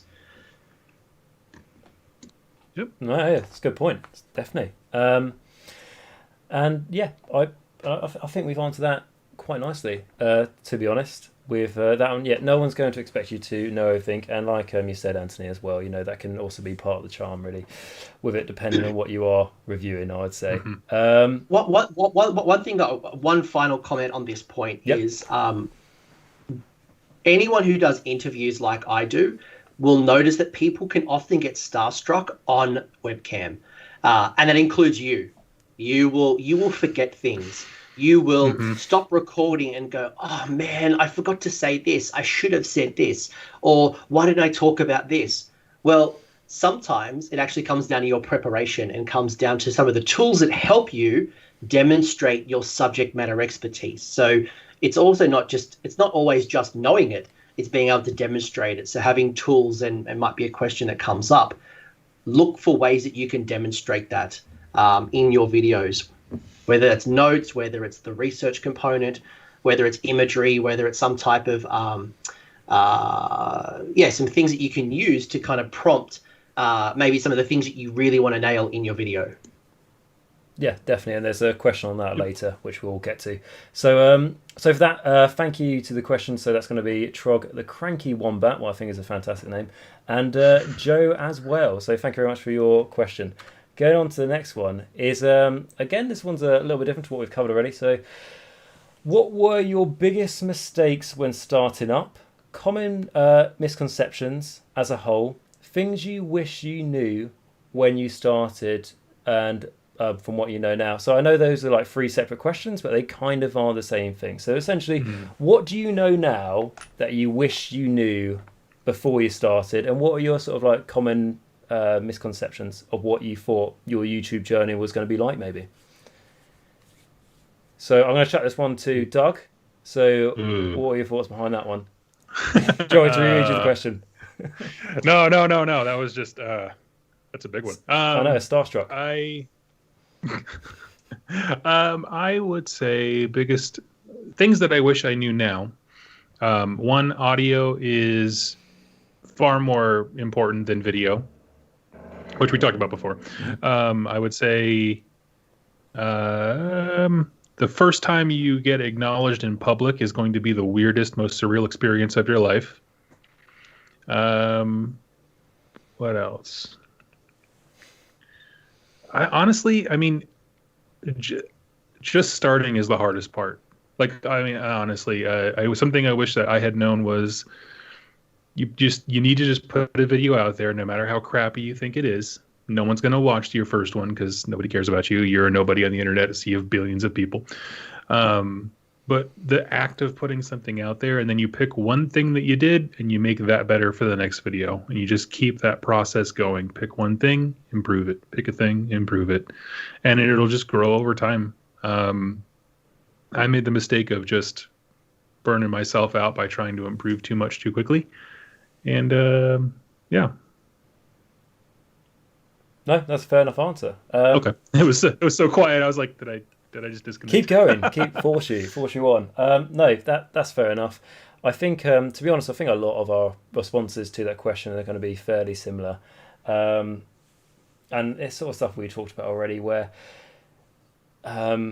don't, like, one of the things again that I did when I started, and I researched a lot into what do I need to buy, what camera do I need to buy, what microphone I need to buy, and really that was wasted time. I shouldn't have done that. I also agree on your point you made there, Doug, about where the first time when I was doing my video, I was hesitant on should I release it. I probably re-recorded that about 3 or 4 times. It still turned out bad, but you've just got to get it out there. You've got to get it out there. You've got to, because also it's from what Anthony said earlier as well. Especially in your early days, that's really when you are dependent on people telling you sort of how you can improve in certain areas. And it's not buy this and buy that. It's just like, how can you do your layout of your videos maybe? So, yeah, I think really that's kind of about it for me. It's the little things that you learn along the way. Yeah, a little bit stuck on that one as well. What other people's thoughts? Well, I was going to say, I think from our perspective, I'd say ask us in a year's time. I think then we'll have more. Yeah, that's a good answer, good response. What do you feel really confident about now? And then we'll revisit it, and you'll be like, "Oh God." Uploading? Yeah, exactly. That's about it. No, I mean, in all honesty, I think one of the things that, for me personally, because I'm a massive researcher, it's basically born and bred in terms of actually the other job role and all that stuff, and obviously I do for work and obviously solve problems and everything. So it kind of transferred that skill set into this hobby as well, and starting out this projects and treated it like a project in itself. Where I suppose, I don't know, I mean, I suppose that's a negative, but also it came as positive because I was doing a lot of research, but probably half of it was useless, I think. But at the same time, it's still, in my head anyway, it's still a good to know for potential future aspirations, if you like. But I think at this moment in time, we are very much still learning. So, I think as you guys say, getting your first video out there, obviously we did that, and lo and behold, we was like waiting for the floodgates to open, and of course, not many showed. So, but of course, over time, the views and everything will gradually grow. Obviously, it's content's obviously what people want to see. So yeah, I think it's just we're still very much learning, though. I don't know if you want to add anything to that, Matt, from the narrative perspective as well. I mean, just in general, I think it's kind of similar to painting minis, really, or any sort of artistic endeavor. You start off thinking that, okay, so I'm going to make this first video or this first mini completely perfect. Everyone will love it. I will be fantastic. It'll be fantastic all the way through. It doesn't really work out that way. You start off small. You're going to make mistakes at first. And I think initially I was expecting, our first video to be fantastic. It's going to be great. It's going to be perfect in all aspects. And, I think just having better expectations of things overall and understanding that over time you will improve, you'll learn, you'll grow, that kind of thing, rather than expecting, sudden viral hit, because that's not going to happen, especially in our kind of a niche kind of hobby. Yeah. I think you also have to be very sort of open to change as well as you want to put out the content you want to put out. I mean, when I started my channel, like I said, I did it because when I was painting my skeletons, I wanted to watch something that talked about death, even if it was just myself.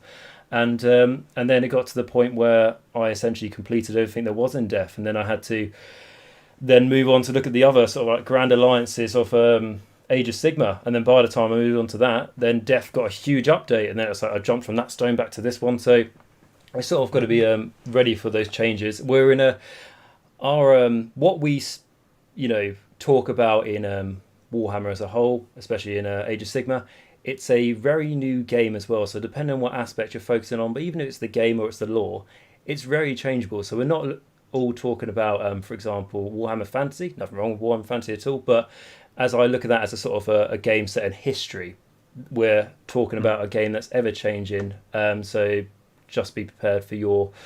if you have a plan for right, this year, this is exactly the type of videos I'm going to produce. This week, it probably will not turn out like that. But that's part of I think that's part of what makes it interesting, in my thoughts. Mm-hmm. So, Anthony, have you got any thoughts on that question? So, like, what are your biggest mistakes when starting? Not saying you made any, or common misconceptions as a whole, and things you wish you knew when you started that you know now. See, I really struggle with this question because I believe that there's no such thing as failure, only feedback. So because you're constantly learning, it's not about the mistakes, but rather what's the learning opportunities or what can I do better? And I know when I think the biggest mistake that I can make, and I do at times, and I try to capture myself as best as possible, is comparing myself to others. Looking at Doug and going, why don't I have 30,000 subscribers? Looking at Haywo Twitch going, how come I don't have 100,000 views on one of my videos? Looking at someone who might be making lots of money on, I don't know, merchandise and Patreon going, why aren't I full-time just yet? And I think it's pulling yourself back and remind yourself that you are in a different spot. It's a different learning journey. I will look at Doug and go, not why don't I have 30,000 subscribers, but rather what can I learn from Doug that I can incorporate into my own channel? And I think once I start asking myself a better question, I get a better answer. So when I think about what do I wish that I knew earlier, that is to look at other streamers. Now, I'm not talking about, and YouTube channels. I'm not talking about Age of Sigmar. I'm talking about 40K. I'm talking about Fortnite. I'm talking about people who are streaming their cooking or their yoga. I'm talking about makeup and beauty. I'm talking about all the different YouTube channels and watching them and going, what can I learn from the way that a gamer engages their audience? Rewards people who are commenting, subscribing, contributing through Patreon or through PayPal. Who's doing merchandise really well, and what can I borrow? What kind of can inspire me? Or what's a whole different category that people are doing that hasn't yet gone into Age of Sigmar, and maybe I can incorporate into my own flavor. And I think it was that learning of exposing myself to other communities and just trying to learn the lessons. I think I wish I did earlier, because there is so much cool stuff happening out there. There's battle reports that are happening in 40K that I don't think anyone in Sigmar is doing. And, if you were really wanting to get into the bat rep business, 40K is the way to go. But then you look at people who are live streaming on Twitch, and there are people that have like thousands of live views at any given time. And it's just like, how do they do what they do? And how can I incorporate what they do into my way of doing things? So I think for me, that's goes back to the learning process. Yeah, definitely. And I think, like I say there, like one of the big points as well is not to compare yourself negatively to other channels there. Like if you've got a channel and you compare yourself to, I don't know, a channel that started at the same time, you've both been going a year and that channel's got another, I don't know, a few hundred more subscribers, you don't compare yourself to that. Just look maybe and go like, what are they doing that maybe I could incorporate as well? Which I think is a really good point. And it's something that didn't first come to my mind when I read the question. So that's good. I think it's just how do I do it? And I think you ask yourself a different question and get a different answer. Mm-hmm. Yeah, absolutely. Cool. So if no one's got any more to add to that one, I'm going to thank Joshua for asking that question. So thank you very much, and made some interesting topics to talk about for that. Okay, so the next one is, how do you decide what content you will make, and what trade-off is there between content you want to make and content that will get you views? So we've already kind of mentioned this, I suppose, in our other questions we've answered, by like a simple thing is make the content you want to make, but I don't want to just leave it like that. Essentially, make the content you want to make. Of course, obviously, we do all have this inherent thing of, obviously, when we look at a video and it has more views, we do want to generate as many views as possible. I'm not going to sit here and go like, if I just had one person viewed this video, I'll be happy. Obviously, I want as many people to view it as possible. And I think really with that is after you've created quite a few videos, you can look back, and particularly when you're new, and let's say you've done your first let's say you're producing 2 videos a week and you've produced your first 20 videos. Look at those videos and see what topics have became the most popular, and what feedback you've really got from it as well. And then if you're happy and you want to do those videos, obviously if you hated it, don't do it. But presumably you did like it because you produced it. Continue it. But I know, for example, myself, I would not call my channel a battle report channel in any way, shape or form, but I think I've done about 4 or 6 battle reports of different formats, and I'm not a battle report channel at all, but I can put up a battle report and it will get compared to some of my other videos, a ridiculous amount of views going up. And I honestly, for myself, I don't know why, because I don't know why people would come to my channel to watch battle reports, but they get so many views. So it's it does pose an interesting sort of thought process that goes in your mind, but at the end of the day, I'm not making battle reports all the time. If I wanted to chase what generates myself the most views, I'm not going to do that. But additionally, something that's worked hand in hand is my why play videos, which I know Doug has been on a couple of times, and yourself, Anthony, you've been on 3 times as well. So thank you very much for that. I know that each one of those why plays, people are interested in being told why they should play this army if they would like to. And I've really enjoyed making those as well, because especially there's a lot of collabs. So again, that's something I enjoy making, and it gets me the views. So there's no trade-off there. But like I said, when it comes to me with bat reports, there's a massive trade-off, and I'd rather not make them. But that's just personally with me in my situation. I don't want to push everything out of the living room to try and set up a table and all that sort of thing. And the editing, I mean, like I give the Dice Saga guys like a fair shout out. Like editing when it comes to a battle report, absolutely, for me, a pain. But that's just my personal preference. But I'll hand this question over to anyone else, and I'm happy to reread it if you guys would like me to. So I'm going to give this one to Anthony. What are your thoughts? Do you want me to reread the question? No, I've got it up on the live stream at the same time as well.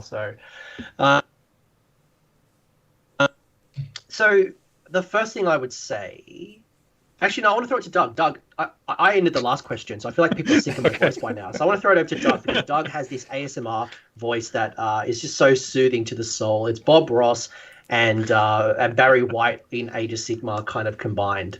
So I'm happy to respond after Doug, but I do want to throw it over to Doug first. So the question being, how do you decide what content will make, what content you'll make? For me, I start with stuff that I want to make, which is usually obviously lore videos and that kind of stuff, or cool tales that get me excited. And the only time I'll break away from that, really for the most part, is if it helps somebody. So for example, I mentioned earlier that, Star Collecting Box reviews are some of my highest viewed in videos in terms of engagement, but also obviously view count and watch time. And as far as I don't mind doing them. I don't hate it. It's not a lot of work. It's not like battle reports, but it's just something that I'm not passionate about. But it really helps people. And that's both in terms, you can tell by the comments of people asking questions, clarifying questions, where to go from there, that kind of stuff. That's a great point. I want to jump on that later. Yeah, and that's it. It's just I have a laser light focus on lore stuff, but I will deviate if it means I can serve my community in some way. And I think ultimately that should pretty much, for me and my channel, that's kind of where I've fallen on that. And another reason why I wanted to throw it over to Doug as well is Doug was making lore videos when at a time where Age of Sigmar was known for not having lore. It was known in the community of people going, there's no lore in Age of Sigmar. And Doug, I know I'm speaking on behalf of Doug, but he would have been like, well, I'll show you. And you were making lore videos before lore videos were cool in our community. That is true. Yeah, that's because what I wanted to do, right? I thought a thing was cool, and I wanted to talk about it. And that's how you do it. And if I was so worried about the clicks, if I was so worried about video views, I wouldn't be doing Age of Sigmar. I'd be doing Magic the Gathering. I'd be doing 40k. I would be doing D&D. That's just in our gaming space. I wouldn't be doing Age of Sigmar. It is such a small pool in the ocean. It's growing. But if I was worried about views, if I was worried about getting the YouTube a million subscriber mark, it's not the community for you. Yeah. So So for me, the views are feedback, but it's just one element of feedback. Yep. So I never worry about the views, but I do worry about making the best content that I can. And it might be my marketing, it could be my keywords, it could be my thumbnail, it could be my guest, it could be me, it could be the topic, it could be the timing. If I live broadcast in Australia at 8 p.m., that's normally when the UK is waking up and America is asleep. So maybe it's more about the time that I scheduled my channel or my video than it was the actual topic or the video itself. So understanding the YouTube algorithm, learning about who your target audience is, and looking at YouTube Studio to understand that 35% of my audience comes from America, followed by another 20% from Canada, which is also then about 15% from Europe, and understanding those analytics and even understanding when do I personally watch YouTube. And I know that maybe on a Monday it's not that big, and maybe on a Friday or a hobby hangout Wednesday when I'm doing some hobby, or maybe just understanding the weekend, certain timings, that can all help the visibility and the viewership of my content, even who I'm competing against. If I try to go live at the same time, Doug, here's a perfect example. If I try to go live at the same time that Warhammer Weekly is scheduled, and Warhammer Weekly is on the same time, the same day for the last 5 years, and I try to go toe-to-toe with Warhammer Weekly, I'm not going to get the views because I'm not engaging with my audience. But if I was to live stream directly after Warhammer Weekly and people are on a Warhammer high and they want to go from one show to another like a television program, then I'm going to get more audience. So if I'm worried about the views, it's not just the video, but it's the overall kind of environment that you're in. So there's more to the story, but focusing on views alone is a trap. It is, absolutely. Yep. Definitely. Is there anything you guys want to add to that? I know you guys like. So The original question was, how do you decide what content you want to make and so on. And what's like the trade-off between that and views, really? Yeah, exactly. Yeah, the views things after. Yeah. So I think with obviously with me and Matt both being in this project, it's very much a brainstorming, like bouncing ideas off each other. Like it's basically just to decide what is. It actually kind of felt quite lucky that we both liked similar things. That did help in some way. So, but yeah, I'd say that for us was a key stage, which was obviously the brainstorming. What is it that we want to do? Obviously for our channel.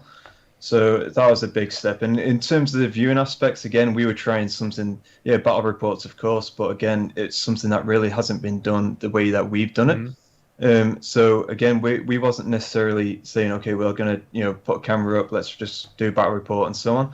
We was just thinking, what is it that we want to do that we think's cool, and obviously get it out there, and hopefully it would be like reciprocated and people think it's cool as well. So it's that kind of thought process. Obviously, again, we're very early days, and we are venturing. Well, I'm looking to do some painting tutorials as well. But again, that's from another audience from Instagram as well. So, because again, I've been doing like polls with those guys to then see, would you like to see this type of content as well? And lo and behold, they said yes. So, it's something I enjoy doing, and we enjoy doing. So it's something that's again going to be rolling out to our channel as well. So, I think that's about it. Matt, is there anything you want to add to that? Yeah, from my perspective, it's all, like I said before, it's always been about me being just an outlet for me creatively. I like writing. Like I've been writing battle report narrative style for 2 years ish, including making rules and things like that. But I used to do that for in-store games, just between me and whoever I played against. And I just post on Facebook on the store page and just say, hey, this is what happened in our game, that kind of thing. And that's kind of the only kind of content I ever really thought about initially. I have other ideas, but it's always just about being creative and just doing what I want to do. I've never really thought about, I want to do lore videos because I'm not that well versed in the lore, for example. Just make it up. Whatever. Just make it up. Age of Exactly. Sigma is very broad in what you can do. Oh, Yeah, there you go. So like, it's not my bag. I can't deal with that. Like I'm not good enough to do that. Or coaching, I can't do anything tournament style. I can't do anything competitive. It's not my thing either. So I wouldn't be able to imagine doing those kind of videos or that kind of content. But on the other hand, like if we find something that we do that gets views, I think it's kind of like, come for the cake, stay for the pie, that kind of thing. Come for the lore, stay for the battle report. I don't know, however you want to phrase it. Yeah, and like, definitely. if it works, it works. But you don't have to change everything just to meet viewer count. Do what you want to do first, and then if something works, do it once in a while just to get people engaged. Really. I think the other pink elephant in the room we haven't acknowledged is the latest releases. So anything that's new is going to get views. Yep. Broken Realms, for example, I'm doing a whole breakdown of the Broken Realms, because all these players, whether you're Stormcast, Ideneth, Daughters, Cities, everyone wants to know, how do I build a list and how do I incorporate that into my army? They want to know the lore. They want to hear the progression of the narrative of Morathi. They want to know what the latest Mortal Realms magazine might be, or the Black Library book, or what the Warhammer community rumor mill might be. People are always drawn to something new. And if I put a talking video about, I don't know, Sylvaneth versus Daughters of Cain or Aiden the Deepkin, of course the new stuff is going to get more clicks. So being on the pulse is always going to be helpful. Mm-hmm. But at the same time as well, you've got a whole bunch of people who may get something earlier on. So there are, not playtesters. There are some people that do get early book releases, and also they probably get a little bit earlier kind of content in the game. So it's not about doing it who does it first, but it's who does it better. And having a pulse on the community and what's important. And while we're all focusing on Ivan the Deepkin, again, there's a whole opportunity to focus on Sylvaneth, because no one else is talking about Sylvaneth right now. No one else is talking about Legions of Nagash. So there's a market space for you to do something there. No, definitely. I think to back off that point as well, like one of my latest long in-depth army series, for example, was Beasts of Chaos, because there wasn't too many like long series I could see on YouTube about Beasts of Chaos, and I knew going into it wasn't going to generate a lot of clicks. I knew that, and I put probably about over 10 hours into content for that, so there's 10 hours worth of videos, and I knew that wouldn't be nearly as popular if I spent those 10 hours talking about Zeech or something like that. I just knew, because it's not one of the most popular armies, but I wanted to try and put something into the community where a lot of people, for example, Beast of Chaos, can talk very negatively about them. But I was like, these guys, let's see what we can do with them. And I can tell you, like, the viewership may not have been as high as some of my other videos, but the positivity I got from the comment section and the likes, the people who have those armies, and just simple things like, I've been playing this army for years, I've had it for years, apart from the odd video here and there. Haven't seen like a long in-depth series review and everything, so just thank you very much. Or even like the lore video, I think I put like like 5,000 word like notes and stuff for that, because I wanted to put that out there and try to give those people who haven't really had much content for their army something big special, because that's what we're in it at the end of the day. Like we say, if you want to chase the views, like everyone here has said, go do a 40k channel or go do something even more popular than that if that is what you're after. But I think we're all in agreement here that you have to bear it in mind, but it's not why we're making content. Cool. Is everyone happy with that one? Mm-hmm. Cool. So that was from the Aussie Wargamer. So thank you very much for that question. The next one is... Okay, this is going to be fairly similar to the last one, but it just adds like an extra word that does make a difference. So do you pay attention to data to inform you what content you write, or do you just wing it? And I think because we went quite a bit in depth with the last one, involving the data, talking about viewship and everything else, and data time to when you post those videos. I will look at some of the data, like... For example, one of the things that I recently tried on the channel was doing some doing some Let's Play videos. And for me on my channel, that's something I've never done before. And then I realised it doesn't work on the channel. I enjoyed it very much. It was great fun. I actually played with Chris on a few of those, and it was a good laugh.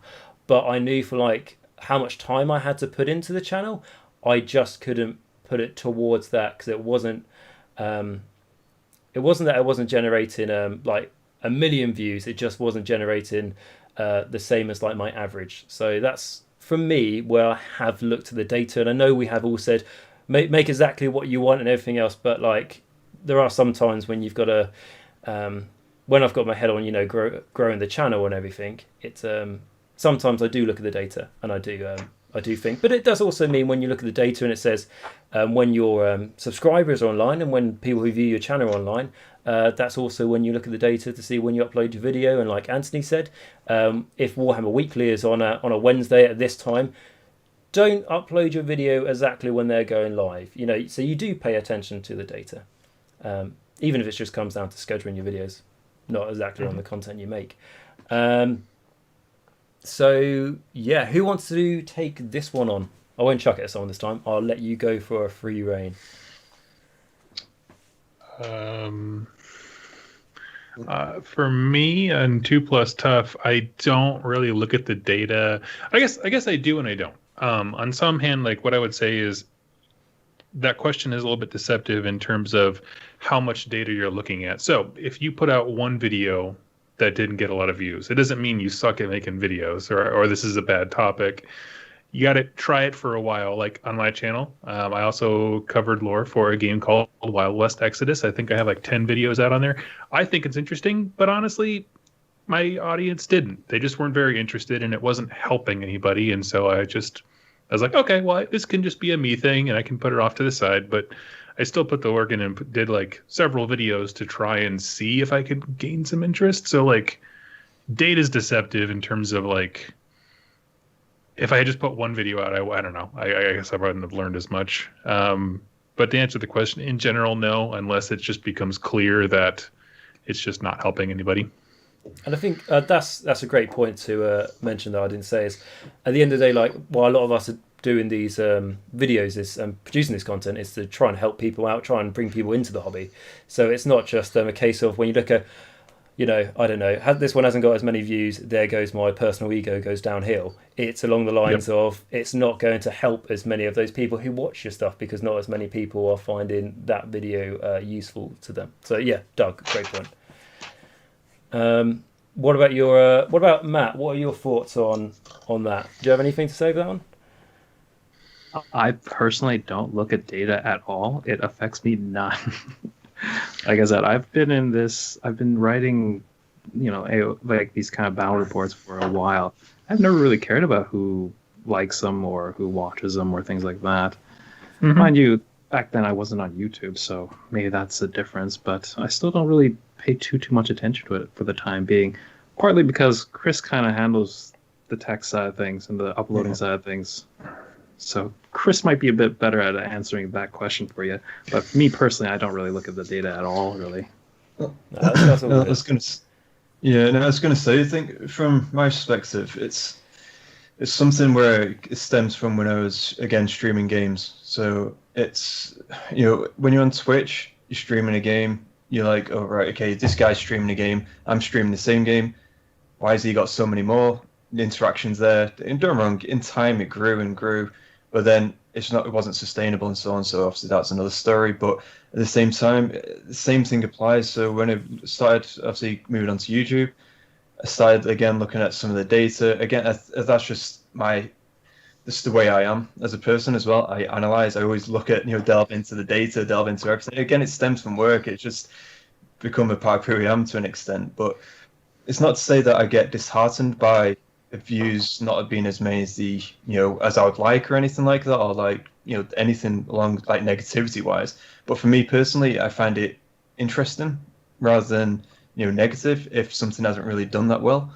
So yeah, so from my point of view, I do look at the data, but again, we're still very early days in our YouTube cycle. So we will be, obviously, again, we're just learning as we go with YouTube, especially around the data aspects of things, because again, we've done about 15-16 videos so far. So yeah, obviously in time, we'll be analyzing, of course, but at this moment in time, we're just enjoying the content that we're putting out. That's fair enough. And I should say, just in case no one's picked up on it, the second part of the question is, or do you just wing it? Which I think is wing it. Is it? And a lot of the time, by winging it is how you find out to be can be very popular videos. I found. I can see the coach is shaking his head, so I'm going to hand over to him. What are your thoughts then? Yeah. So anyone who deals with the data, and I certainly do in my day-to-day job, is you need to appreciate that data is contextual, and you have data set like numbers and views and various metrics, whether it's your like to comment ratio, whether it is the amount of views or whatever it might be, the amount of comments, the amount of likes, whatever it might be.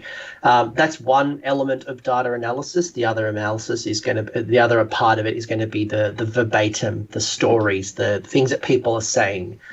So I absolutely look at the data. I'm not obsessed with the data. The data doesn't determine or dictate what I do, but it helps inform, make better decisions. So whether it's when I schedule my content, whether it might be some of the keywords that I'm looking into, whether it's the topics that people are searching for, and it might be looking at YouTube search bar and typing in Age of Sigmar and then filtering it into the last month to see what people in the community are searching for and what's popular and maybe what's not popular. I mentioned Silver for an example. Let's say Legions of Nagash.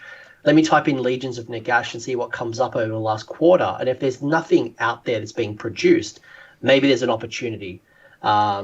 Or maybe there's certain battle reports that people want to see more narrative battle reports, or people want to see more doubles, or you're noticing that a lot of the content is long form content. People are making battle reports that are taking 90 minutes to 2 hours.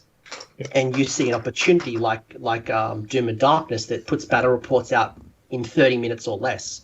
Because we know that some people are time poor and that market isn't really being catered for. So I think data is informative, but shouldn't dictate what you do. So I think that's how I look at it. And I absolutely do look at my dashboard. I look at my engagement times. I look at my view counts.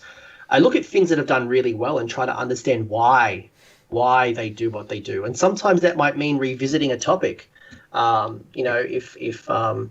If maybe I've talked about start collecting boxes in the past and they're doing really, really well. Or maybe people like seeing me open up a battle tome and talk about it literally just picked it off the shelf.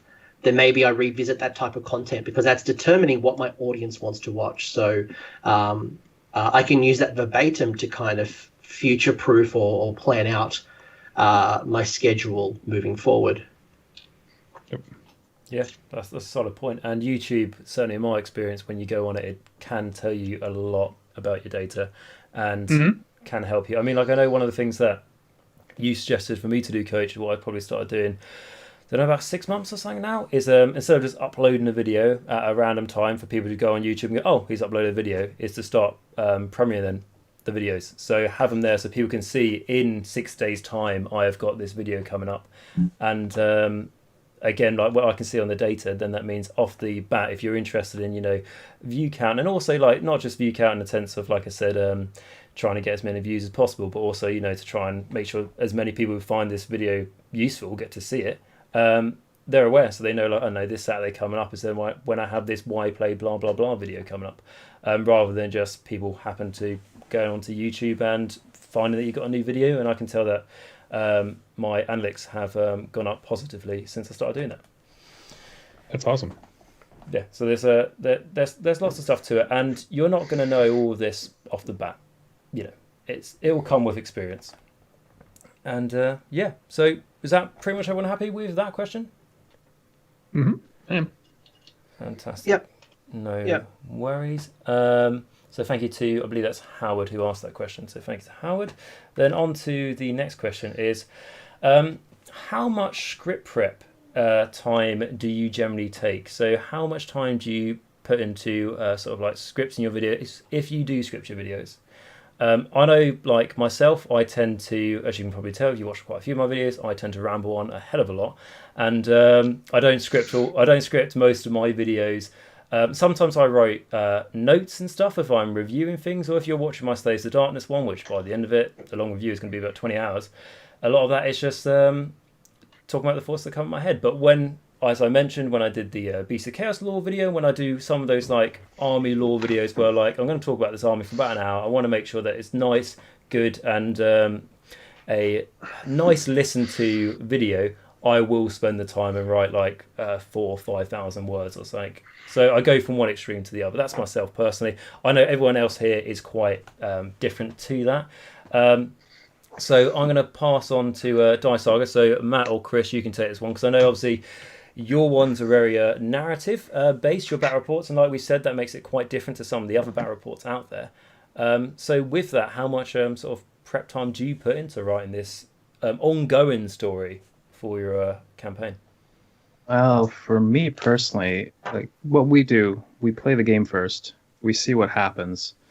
I look at my disappointing results, and then I figure out how best to write that. It can take me a couple of hours spread over a few days just to get like a cohesive story out, really. Just because I want to make it so it's relatively interesting. It coincides with what happens in the game, and also trying to format it in a way that's understandable. Because if I do it like in a normal battle report where, you know, this unit fights, that unit fights, that's like ping-ponging a battle so quickly, so rapidly, that it wouldn't really make much sense. So I have to see what happens overall and then kind of condense it in a way that, you know, this battle here, I'll talk about that for a few paragraphs, resolve that, talk about this fight over here, resolve that. And, you know, just mashing it together to make a cohesive story just takes a long time. So yeah, a few hours. And then over the overarching story, I think for the last couple of videos, I think we had a good backlog so we could see what was going to happen. And that helped me kind of shape what the story looked like overall. In the future, I'm planning to have like you know, overarching story arcs kind of thing. So like we'll look at our characters, we'll see what their goals and aspirations are like, and then we'll kind of cater the story towards that. And of course, depending on how the battles turn out, that will dictate how the story progresses.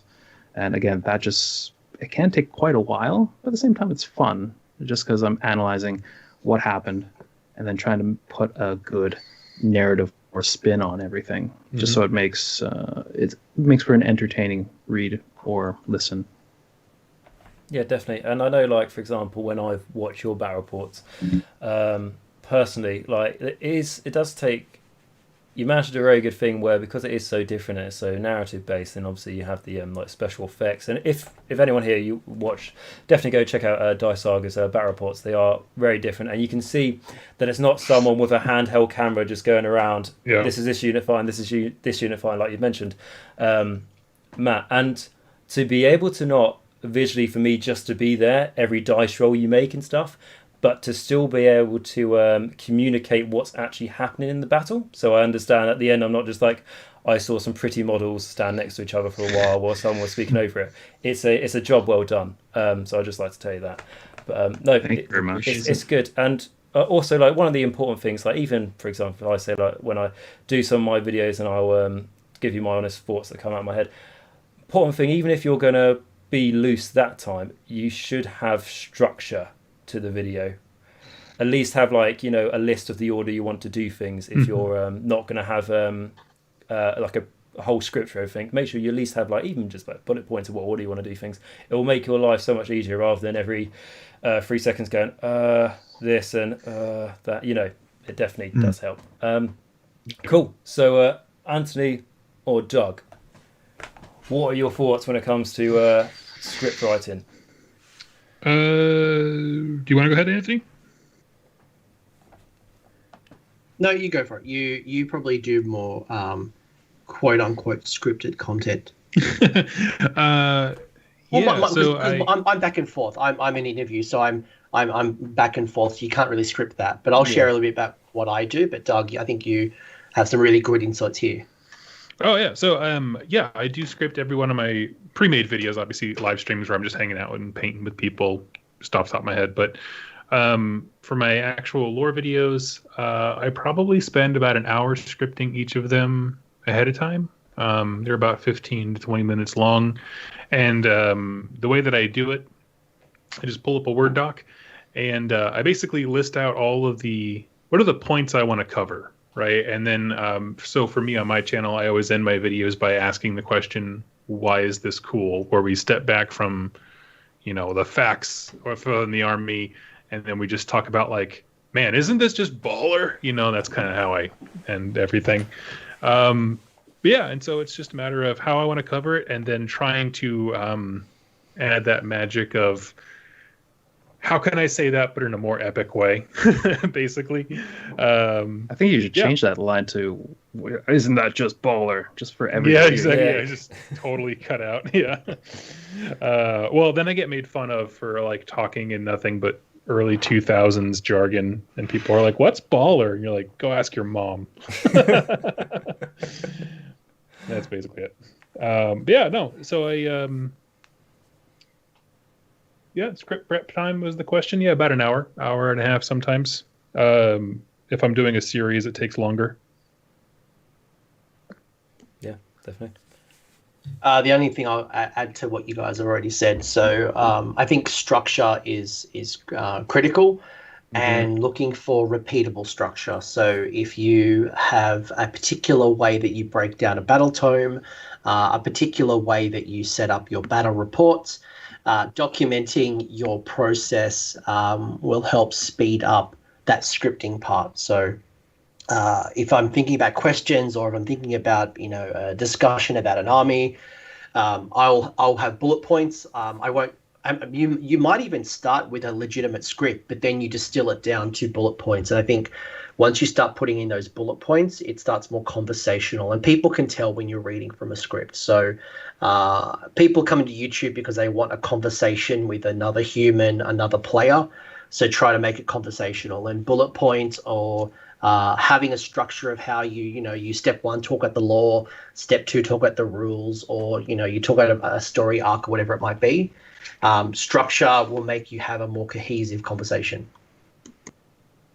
Definitely. And I think that's also a good point you made, Anthony, because when you're having these interviews, as often your channel is, it's sometimes, because it's a discussion, it can be harder than if it's just a scripted lore video, as an example. So to be able to keep that up is definitely good.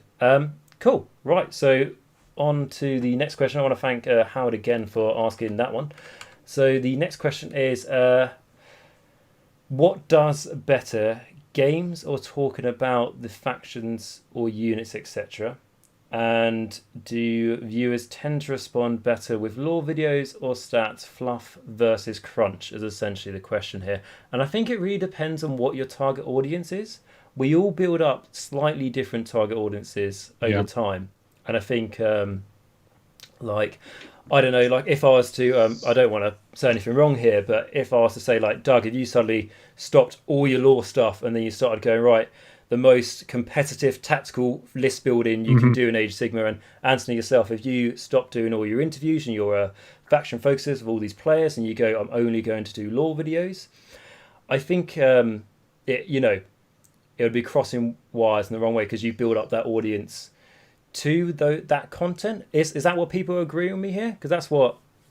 Yeah, I think the question is a little bit flawed, because you're asking what does better, but the problem is, the data sources that we have are all very different, because people were attracted to you and your channel for different reasons.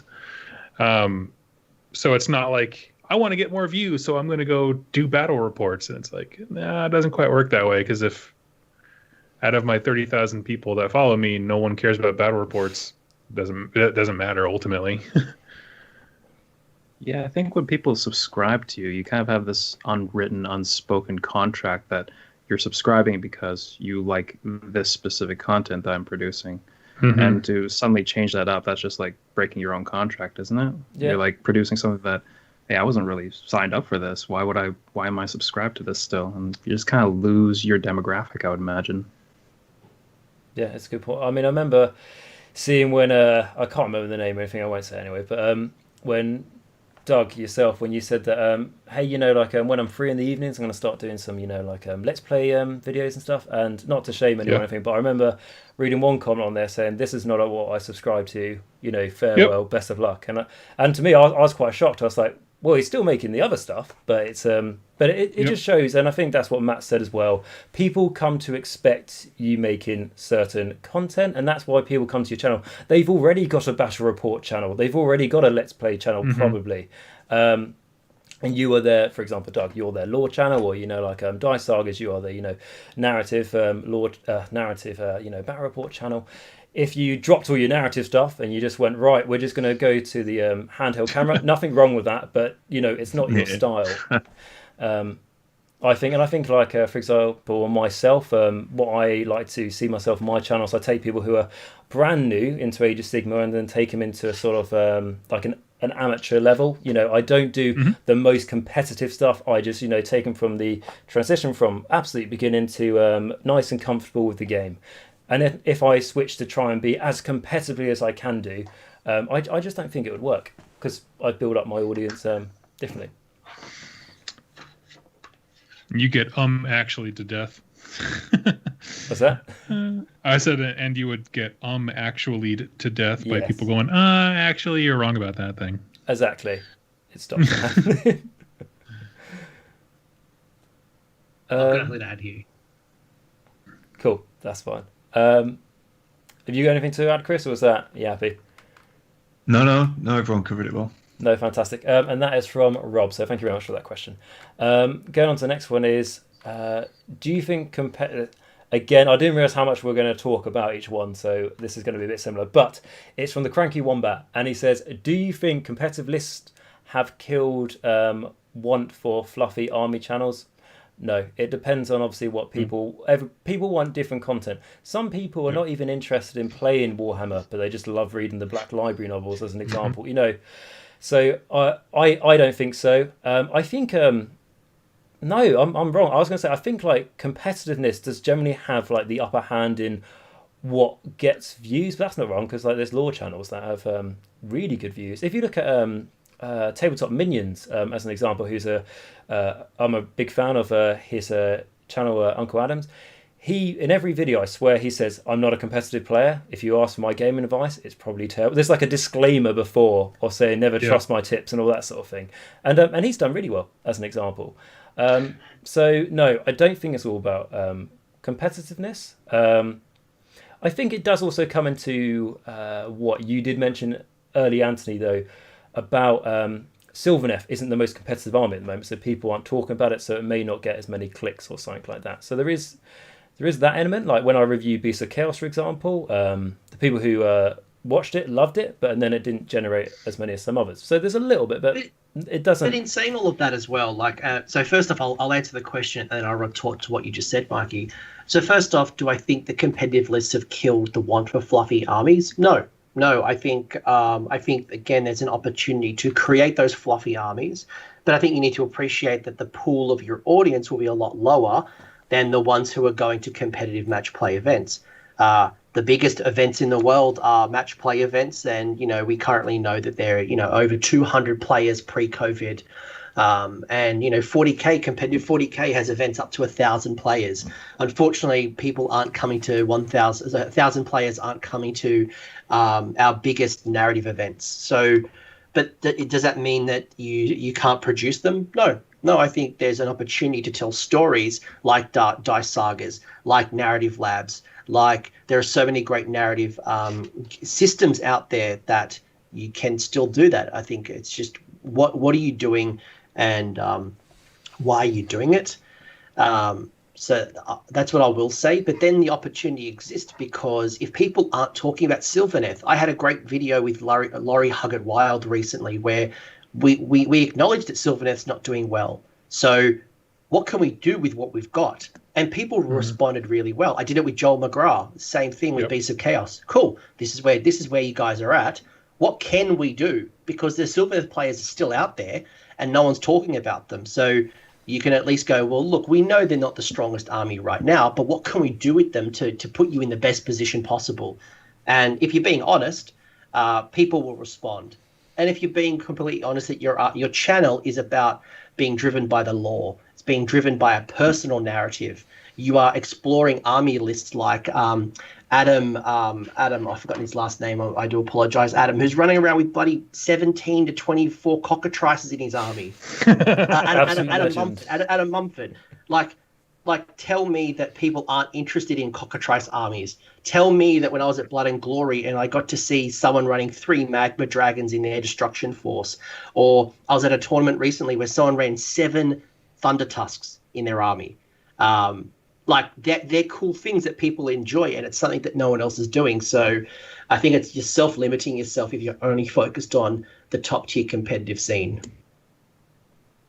Exactly. I completely agreed with that. And what I also want to say, because I know we mentioned Sylvaneth a couple of times, like my why play videos, like I say, which are like overall the most popular series I've done on the channel, the Sylvaneth one is by far the most popular. And I think it's just because people are craving, you know, have been missing that content and really, really enjoy it. I think unless anyone else wants to say something, I think we've covered this one pretty well. No, yeah. I think y'all nailed it. Yeah, cool. So the next question is going to be, so this one is from Heath, and it says, me and some of my group were thinking about doing a batreps on YouTube for fun. Any tips or thoughts on that? So I'm going to obviously aim this one towards you guys from Dice Saga, but I know your battle reports are a bit different, you know, from if we take, I don't know, I'm not saying they're the best or anything, but, you know, mini wargaming as the norm, that sort of, you know, carry around the camera and stuff, or re-rolling ones or something like that. Can you give any advice? What have you sort of learned in your battle report making? Because who knows, this person may want to do narrative ones as well.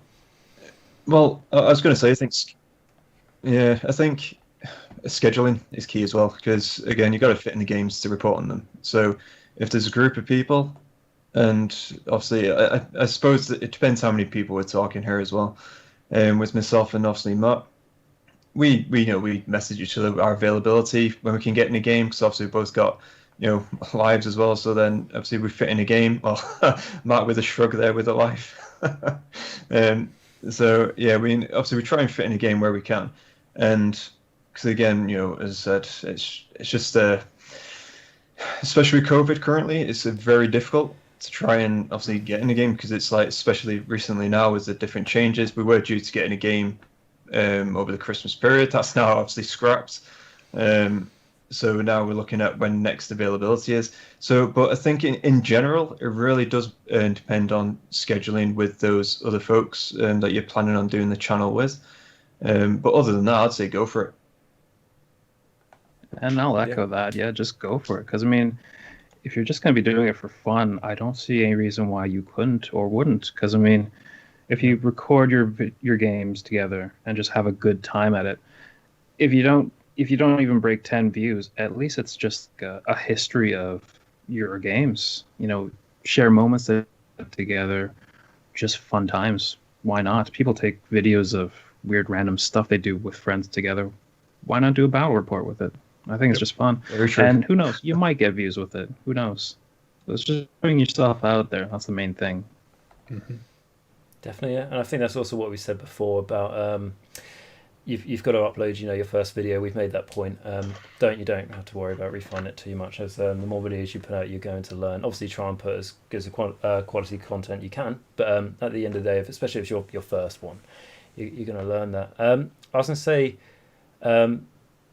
I know, Doug, you've got your mates from Rerolling Ones, and I know, Anthony, you've done a chat with the guys from Rerolling Ones, I believe, on battle reporting. So, Anthony, do you want to take this one? Because I know you did that long chat with them, didn't you? I'll be really quick on this one. I think we've kind of acknowledged a lot of this question already, Heath, in the previous discussion. But just to reinforce a couple of points, do it. If you want to do it regardless of how many people watch it or not. The other thing to consider is more of the practical stuff, mate. It's thinking about if you're doing it at your hobby hangout, whether it's a club, whether it's at a local game store, you need to think of the practical stuff. And these game stores or your local hangout might have multiple games happening at the same time, so it might be noisy. So thinking about where you're filming your battle reports, And do you have the appropriate equipment? Do you have lighting to be able to demonstrate the models on the table? Is it noisy, or do you need to find a quiet space, a quiet room? Is it happening in your garage or your basement?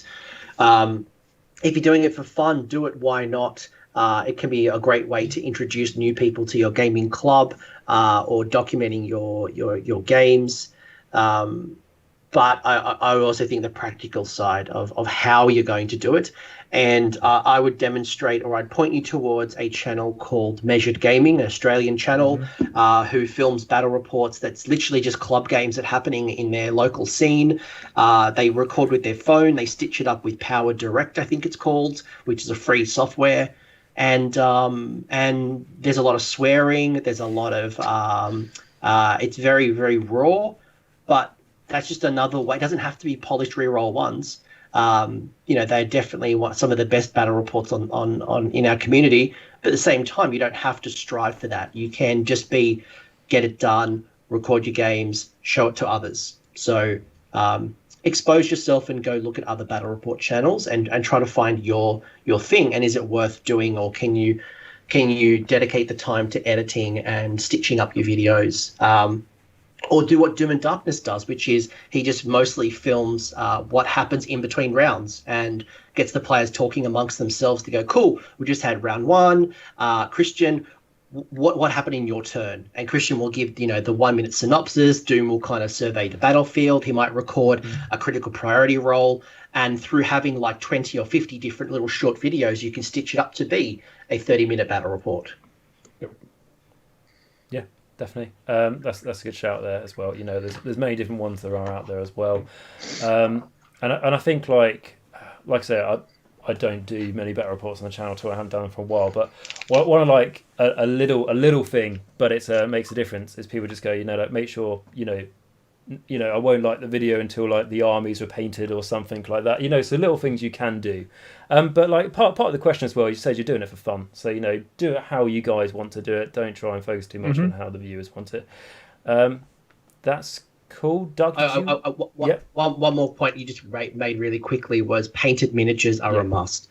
Nothing grinds people's gears when you do unpainted models. Or proxy, proxy models or even unpainted models. We're not talking Golden Demon, but contrast paint, having it look presentable is so important. Yeah, definitely. And something that I found when I've watched some battle reports as well is sometimes they'll say something, and let's say someone's playing Slays the Darkness, and I've been talking about that a lot, so I know a lot about how the rules work, and then they cast a spell and they get off on a 6, and it really should be a 7. And then doesn't matter how much of a nice person you are, there's a little bit of you inside who goes, cast on a 7. But some of those battle reports then have like a little text that comes up on the screen say, sorry, made a mistake. Little thing, like you don't have to, but little things like that go a long way. But yeah, make sure your models are painted. It's just something you can do without going, we can only game every second Friday to make sure we've got the space to do it. In the meantime, you can get the models painted. Yep. Cool. And I think that's about it for that one. Thank you again, Heath, for that question. So going on to the next one is, so again, it's about somebody who wants to start a certain type of channel, but it's different to battle reports. So it says, I'm starting a painting/general hobby channel in the near future. What do you think would be a good first topic to explore for helping prospective people who are thinking about going into wargaming in regards of making a force of their own? So what I would say, like, I personally don't do painting videos, but like something I know people would definitely be appreciative, and something people watch as well, is people who are brand new to wargaming. Show them that you don't need to be a fantastic artist to get an army to a playable standard painted on the table. So even just like showing people how you can do paint jobs that they may think takes ages, but you can do them quickly. Like, for example, my Flesh Eater Courts, I've had complimented, or people going like, oh, that looks really nice, really good. Just a dry brush army, really, a lot of the time, and some washes. And like people who don't know how to do dry brushing, for example, may think chainmail takes absolutely ages to do. And it may sound like, for example, a lot of us here go, oh, well, we already know how to do this. But for the people who are brand new, it's it can be useful to them. But like I'm saying, that's not my sort of content at the moment. So that's just from an outsider's point of view of what I think would be good. Don't try and think too technical about it. If you see, I'm going to get the names wrong now, but like Mini Maniac and is it Squidmore? Squidmar, yeah. Like when you look at that and you see some of the freehand they can do, don't look at that and think that has to be your starting point. Yes. You know, not saying that you're not a good enough artist to do that, but you know you can, especially if you want to aim it to new players. New players are not going to be interested in that at the start anyway, I would say, on average. Is there anything anyone else would like to add to that? Has anyone got any experience in that? Because I know, I know some of you have done like hobby hangout videos, which I know aren't, you know, it's a hobby channel of, you know, you're painting and you're converting the whole time. That's all your content is. But it's just something you learn from, even of just like camera angles and stuff like that. And not so much on the technical side. As far as topics go, if you're just talking like general hobby, saving money is always something people are searching for. So if you do content centered around like, you know, get your army painted for $50 or something, you know what I mean? And that you teach people like, hey, dry brush, use this primer, use this paint. Here's what it looks like. And you show them a really good looking model. That'll crush it, I'd imagine. Yeah, I just want to say that Blue in the chat has just shouted out, I would love to see a bat rep with unpainted armies, just to go against what we said. I'll quickly just say that the topic that I think you should talk about on your first show would be why you are playing Warhammer, why you are doing what you're thing, what interests you the most. Because if I don't know who you are, this is a great way to create a connection to your community. So maybe the first episode's about you and just getting to know your audience and sharing the passion that you have with whatever system, models, army that you're dealing with. Mm-hmm. Cool. That sounds good. Anything you want to add from Dice Sagas, Matt or Chris? Because I know, like on Instagram, you do a lot of posting of your painted minis and stuff. Yeah, it's so yeah. I mean, it's so obviously Instagram's different media, but we do post a lot of content on there. And as I said, it's something where we're going to be venturing over to YouTube with as well. So again, we've had a lot of feedback on Instagram saying that they'd like to see that. And as I said, as you alluded to before, also we love painting, so why not? So it's something we will be doing, but again, we're very much learning in that aspects of things. But we're just going to be painting our journey as we go through the campaign as well. So in essence, more than likely, the painting that you'll see on the channel will be what's coming up in the next few chapters. So obviously we've already got the pre-painted stuff, so they'll give you a little inkling of what's coming. A little teaser. That's cool. Yeah, I like that. Cool. Well, if that's it, I'm just trying to read the name because sorry, the writing's a bit small. I've got it on the screen, but I believe that's Gab, can't even pronounce it. I have full faith you can do it. Glabrous models and art is how Thanks, I'm going to Gabby. Thanks, Gabby. Appreciated. Yeah, thank you very much for your question. Everyone knows in Australia we shorten everything. McDonald's is Mickey D's or Macca's, and your name is now Gabe. Thanks, Gabe. Right, okay. On to the next one. So, again, this is different as well. So, how do you summon motivation when your editing skills are lacking? And I think if it's aimed towards if you're struggling with the editing side, and it might be a bit of an annoying answer, but a lot of it is that experience, and it's not just saying like you magically cross that bridge and you know everything. Sometimes if it's a complicated editing software and you've got the time, and like if you really want to do it, like we've mentioned before, you know, you make the time and go on to, funny enough, YouTube, or just go onto Google and just search on tutorials of how to use that editing software. I know, for example, like myself and OBS, I'm very new to it. Still lots of learning. I want to make the layouts better and everything else. But when I first started using it, didn't have a clue. And I was kind of at first a little bit lazy of trying to find the time of spending an hour or so of learning how different buttons work and all that sort of thing. But just do it and you'll hugely benefit from it. You're not going to learn it all by your own. You know, that's why everyone goes onto YouTube and stuff to learn things. So there is that. And... but for example, like some of my other videos is why I use like some of the free apps because they're just simple to use as well. So experience and research, I would say, are the two biggest things. And don't lose motivation because you will get the hang of it. Has anyone got anything else to add to that one from personal experience or anything? Anthony's a much better coach than I am. I don't. I mean, honestly, for me, it's like, because I do have those moments. I'm not trying to make it sound like I'm like Superman or something like that, but I just keep reminding myself, it's like, I want to do YouTube full time. How badly do you want to do it? Do you want to do it enough to where you edit this video even though you don't want to? Yes. So then I just do it. I guess discipline's kind of not a fun answer, but that's just kind of what works on me. I don't know. That's why I said Anthony's probably a nicer person. I'm not nicer in this regard. So I'm gonna be brutal, coach here. So I think when I look at this question, I think there's a couple of things I want to call you out on. So motivation has no correlation to your skills. So first off, I would say create content that doesn't require editing. So if you have issue with editing, don't do it. Put a full battle report up for 3 hours. Just go live and don't edit.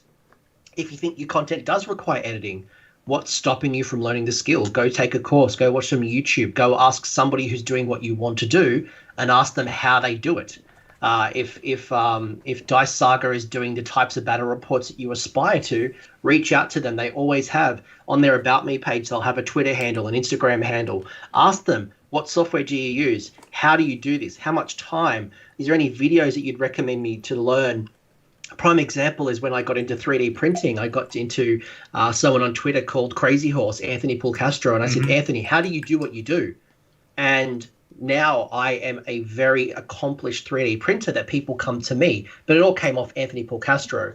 So go find the people who are doing what you want to do and ask them how they got there. And I think that's probably where we can tap into our community a lot more to say, how do you do what you do? Teach me.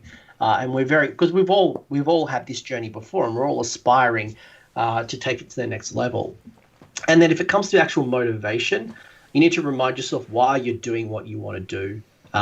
If you are putting out content because you really want to demonstrate how awesome you are at Warhammer, or if you want to teach people how to play, or if you just want to have fun and create entertainment, then that's your motivation there to get it done. Cut the bull and just get it done. And it doesn't have to be perfect, but something published is better than something not being published. And I think there's a lot of creators out there who have either filmed their first piece of content or they're sitting on a piece of content that they didn't publish. They probably now regret that they didn't publish. Like, just get it up there. And there's been times where I've done something that I've been really like, I don't know how this is going to be accepted, and it's been really popular. So just do the do. Yeah, exactly. And with that point, like you mentioned before, there's no such thing as failures. There's just learning points, isn't there? I was going to say, just last bit on that as well. I mean, literally everything I know and done has been self-taught. So just going on YouTube, looking at videos, seeing what the best software is out there, because there's tons. Find out which one is actually, like you respond more to as well. Because again, there are so many different ones out there. And obviously these guys have mentioned, is it Filmora, I believe. So, and that is one I actually looked at as well. It's not the one I use, but again, it's definitely one that I've looked at. And so, so just stick at it as well. I mean, because at the end of the day, I mean, as soon as you've created something that you're proud of to an extent, then those skills aren't going to disappear early. So just keep at it, learn, and then gradually you'll be able to produce that content. But again, going back to what Coach was saying about the motivation side of things, that is a different part of it. That's not necessarily around the the skills as such. Yeah, definitely. And you got to ask yourself, if you're not that motivated to do it in the end, is it really something you should be doing? But I think I don't think I'm on my own here. Where sometimes you'll get to some weeks you'll kind of, not due to burnout, but you'll maybe struggle a little bit when it comes to making content. Not due to lack of editing skills, but just because of motivation, and then the next week everything's a lot better and stuff. And it's just, you know, sometimes it's the same when it comes to painting. You know, some days you're really motivated to paint, and then might be a week where you go, you know, really can't be asked to do any painting whatsoever. So yeah, I think that really comes with motivation. So and that's okay. That's okay. Yeah. Absolutely. There are times that I don't paint a model.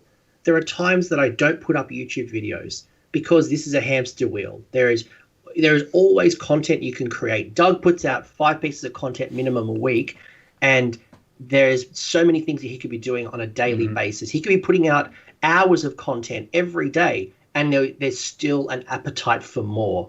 So I think you need to appreciate that it's okay not to be putting out 3 pieces or 5 pieces of content a week. It's okay not to record a video this week. It's okay not to paint a model, because there are trade-offs, and your audience will understand. My only advice would be is communicate with them. Hey guys, I'm going to be taking some time off this week. New video next week. That's okay. It's more than okay. Yeah, you know, and people again are very understanding. Like you've mentioned, Auntie, it's also like if you just let your community know that maybe this week you're not producing the free videos, whatever it is, maybe it's just no videos or just one or something. They appreciate having that little. They know they're like every Thursday video or something maybe isn't happening this week, and like we say, it's okay.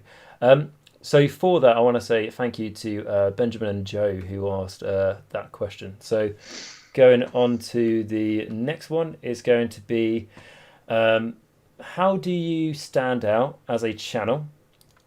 And there's a second part to that again, which we can answer separately, but I'll just say it now. So where/how do you advertise your content? So how do you stand out as a channel? I think a lot of it's what we've mentioned already. It's about being you. It's about obviously the word comes out about being different, but it's not like, right, how am I going to be different? Naturally we all are just a bit different, and then some people gravitate towards that. When it comes to, and I know there's more that can be said on that topic, but I'll let you guys say that. And then when it comes to like advertising your content, I know like again it's a different platform, but it's important here. I know the coach, you do a lot of stuff on Twitter, and I'm sure other things as well. Die Sagas, you guys are big on Instagram, like we've mentioned, and Doug, I always see you engaging, even if it's not about your content and it's just about a funny meme or something that you put on Instagram. Yes, yep. But it's still advertisement, right? Yes, yeah. It's branding, and it's also about promoting your videos as well, like I mentioned earlier. It's still your advertising. Even though you're just advertising it on YouTube, you're still doing it.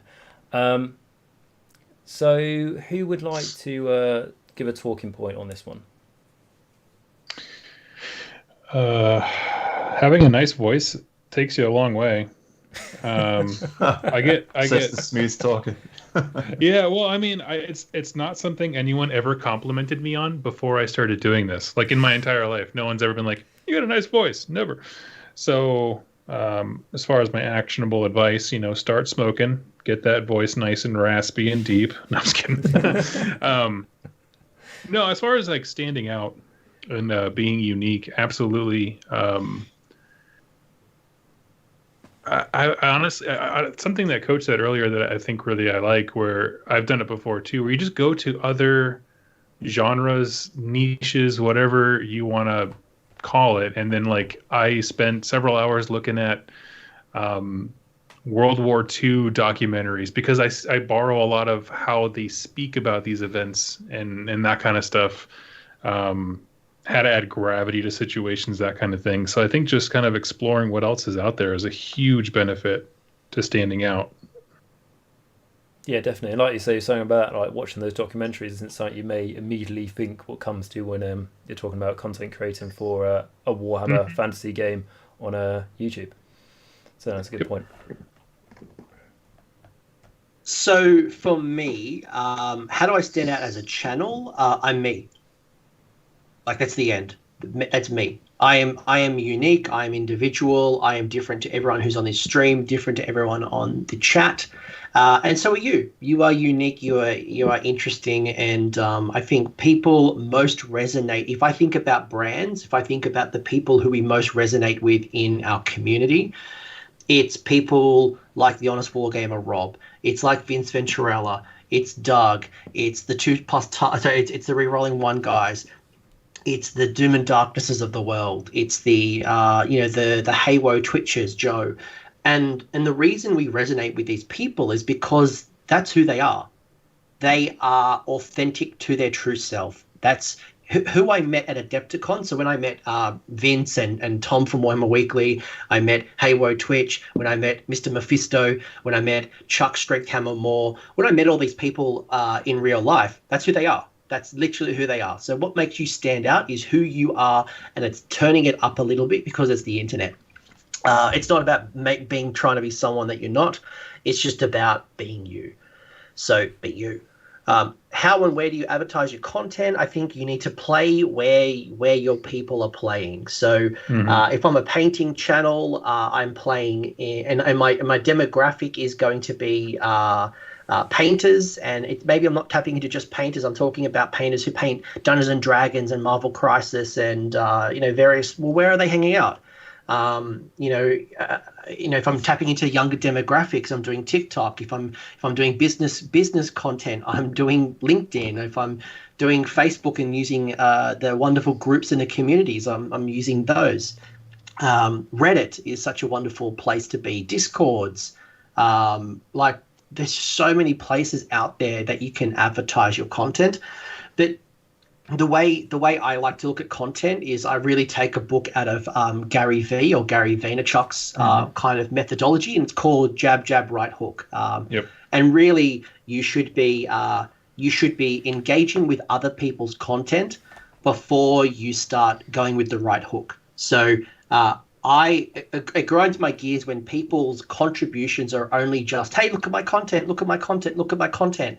The people who get the most engagement is Vince Venturella, for example. He goes into painting groups and he gives advice. He doesn't go, hey, look at my tutorial. He says, hey, here's some advice. Help. And then it might be the right hook. Check out my video. So I think if you have that mindset of engaging, and I think Doug might have called me out on Twitter, or maybe it was Mikey that called me out on Twitter. I'm on Twitter because I enjoy being there, but I'm just engaging with the community. So then when I post something, they're like, oh, Anthony's really helpful. He's nice. I like his stuff. He seems to be informative. I will check out that video. So it's not just about being on the platform and then blasting everything. It's about contributing to that community as well, whether it's TGA, the Grand Alliance Forum, whether it's Reddit, wherever it is. Just hang out there with your community and build your authenticity and your expertise. Yeah, exactly. Don't just dump your content in that community. Actually, try your best to be part of it and try and help as many people as you can. This question is just so. It's a rabbit hole. We could talk about thumbnails. I could put up a video, and if my video doesn't look appealing, then people aren't going to click it. Yep. If I'm not using keywords and helping YouTube's algorithm deliver this content to the right audience, then people aren't going to find my content. If the first minute or two isn't exciting, then you're going to switch it off. You're going to go to something else. Like, how many times have you gone onto YouTube, watched a video, the first 10 seconds hasn't been interesting, and then you've gone to something else? So it's really looking at it going, why isn't my content being engaged, or what can I do better to advertise and make it stand out? Yeah, and like you say, it's a bit of a rabbit hole, so we could talk about this for a very long time. But a lot of these advertisement things, most of them are all free. For example, when I make my thumbnails, just on a free thing online. Like I say, you do yours in PowerPoint. Engaging in the community doesn't, cost you a dime. And it's all about, again, when you're engaging in the community, like you say, the reason why you're doing your content is to help people. So by engaging the community, you're helping them further, aren't you? And it's also, I find, people are very happy when they see how, when it comes to helping them out with Warhammer stuff, like how accessible you are, of how engaging you are, and all that sort of thing. People definitely do take no. I mean, like someone, for example, was saying they joined my Discord and saying I'm very new to AOS, haven't played a game yet, all that sort of thing. I was saying to them, do you have a PC? Go, oh yeah, I've got a PC. So, do you want and again, we're not sponsored by them, of course, but like Tabletop Simulator, it's like, do you want to download that? And I'm more than happy to spend like tomorrow afternoon teaching you how to play on that. Those little things as well, like doing, because then you do a good act, one person may speak of that sort of thing. But I think that's about it. There's Matt and Chris, do you want to say something about this as well? Yeah, no, I was just going to say, I mean, because obviously we started off on Instagram and we grew with the community there. We did giveaways, we've done other stuff as well. With it's just been very engaging. People have messaged us saying, "Oh, do you like and what do you think of this color scheme for the Space Marines?" So, or the Stormcaster, pretty much any army going there enough. We've had quite a lot of those come through, which has been great because been obviously providing feedback on a lot of these folks. Obviously posting some stories as well on Instagram itself helps. And then we ventured onto Facebook. We've obviously got our own page, a group. We've got a lot of people obviously posting their content. We're engaging with them in the group as well. There's so many great groups on Facebook as well for this type of thing. Obviously engaging with those guys. And then obviously I think Matt actually just started out on Reddit as well. So obviously we've been touching over there. And because obviously it is about obviously getting out there, but it's also about engaging, as the other guys have already alluded to. It's just about engaging with the community. So yeah, I think and as I said, we've actually got probably about 15 to 20% interest from Instagram as well, for the followers we do have. So it's to go over to the YouTube. So yeah, I think advertising is good, but yeah, definitely engage with the community. Don't just throw your content out there. Yeah, exactly. And even if you've got like, let's say you've been on Instagram for the last few years. I'm quite new to it, but let's say you've got 100 or so followers, and you think I'm thinking about starting a YouTube channel, and you start the YouTube channel. Let those people know on Instagram that you're starting that channel, because out of 100, so maybe 5 of them are interested, but there's still 5 more. That's still out of those 5 free subscribers you could get straight away. It definitely does help. I just want to cover a quick question as well that we've been asked in the chat from Blue, is how do you create an opener? So, how do you start every single one of your videos? And I think you just think of something quite quickly, to be honest, and you just stick with it. Like, for example, my one being, hello everyone, welcome back to Age of Nagash, a channel dedicated to Age of Sigmar. In this video, we're going to talk about there. Like, it's just very quick, doesn't need to be overly complicated. Some people do a very nice intro and everything else that is part of advertisement, with animations. I know that's something that you guys at Dice Songers you started to do as well, and it's something that I'm going to look at doing in the future, but it can be very simple as well. Has anyone got any, I'm conscious how long we have been going on this video, so has anyone got any other thoughts to talk about on this question? Nope. Cool, fantastic. So that is from the Red Wizard, and thank you very much for your question there. Right. Okay. So the next one is right. Okay. So this is a take on the last question, but I wanted to include it because it's a little bit different. And this person did also say very lovely things about our channel, so don't worry about that. But he said, "How do you properly promote your channel without the standard and annoying like, comment, and share? And don't forget to smash that like button."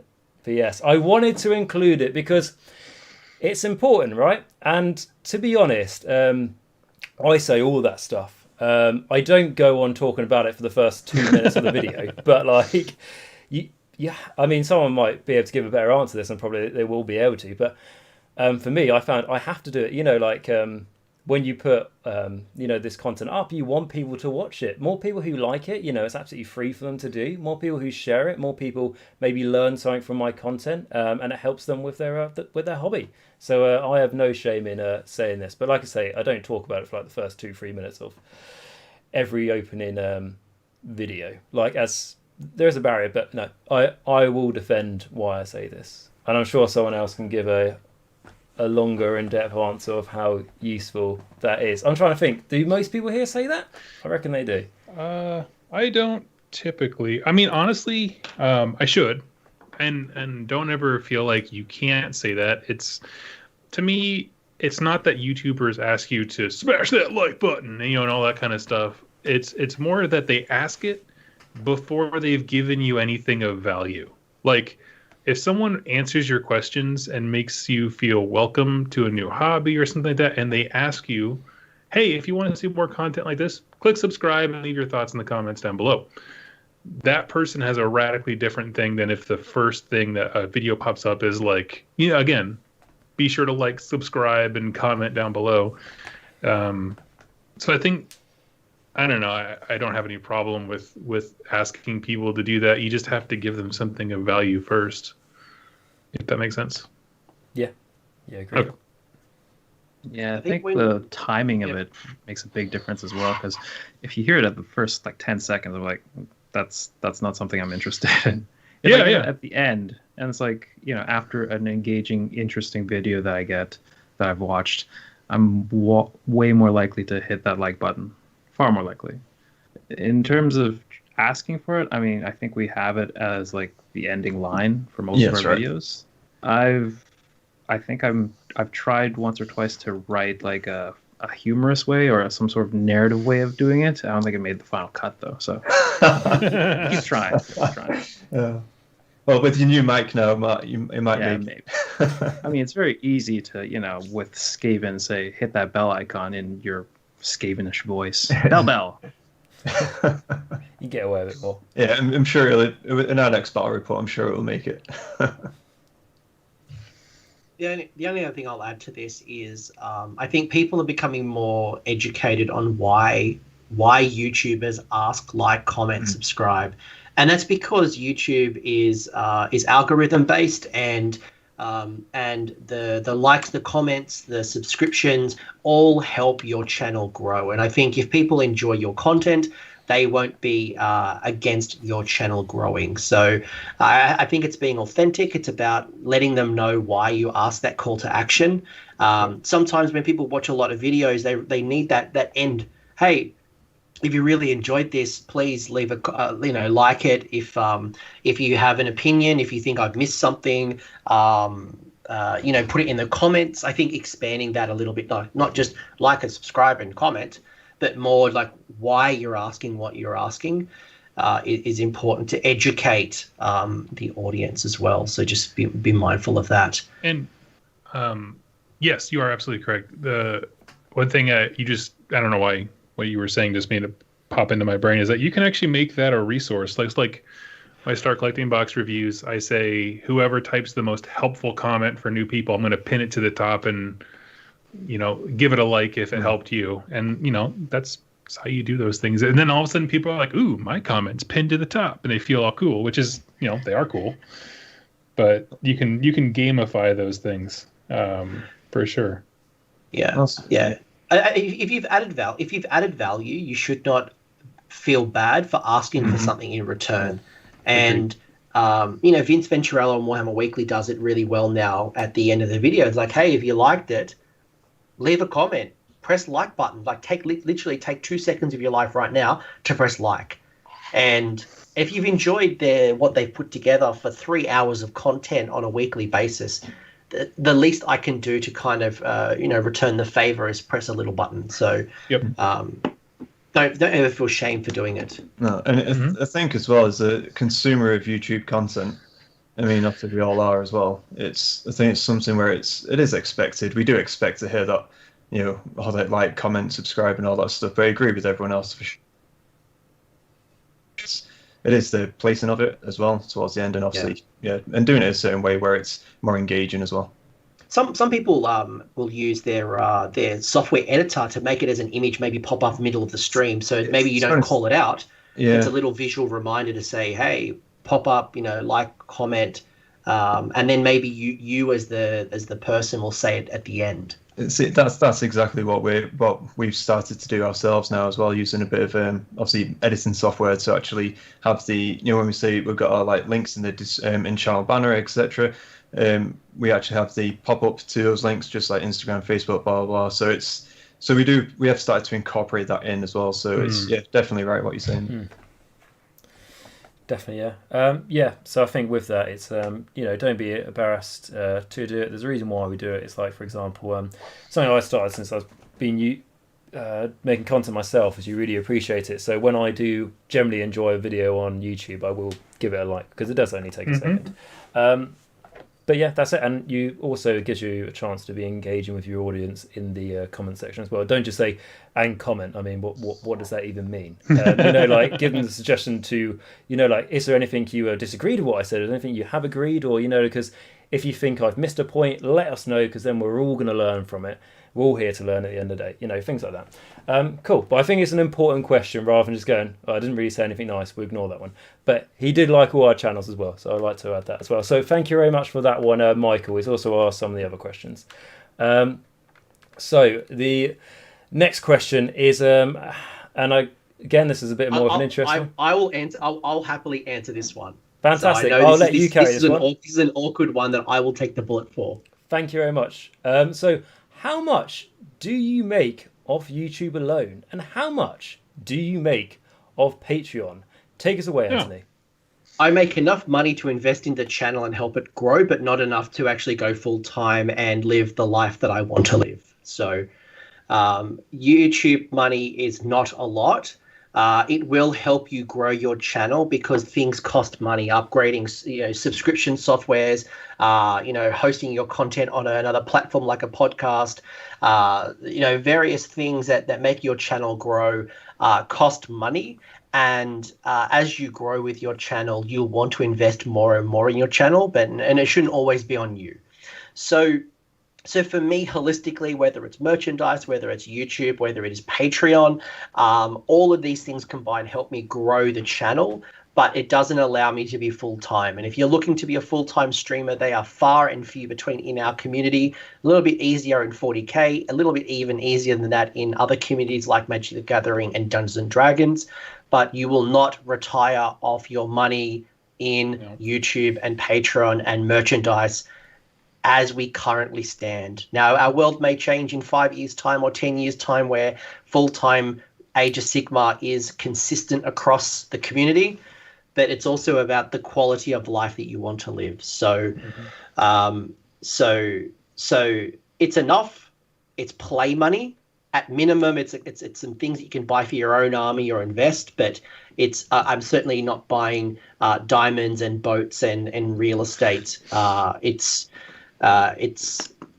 not as much as you think it is. Yes. Which is why we also diversify our and YouTube money is going down more and more. So the revenue streams are reducing. One, during COVID. Two, the way that advertisers are being served on the video platforms. And just the dollar values that marketing companies are willing to pay for that sponsored content. So the value of YouTube alone is being reduced, which is why things like Patreon, buying someone a coffee with a K, merchandise, and other forms of payment, you're starting to see more of a diversified monetary stream, because 3 years ago, YouTube was quite generous with their dollars.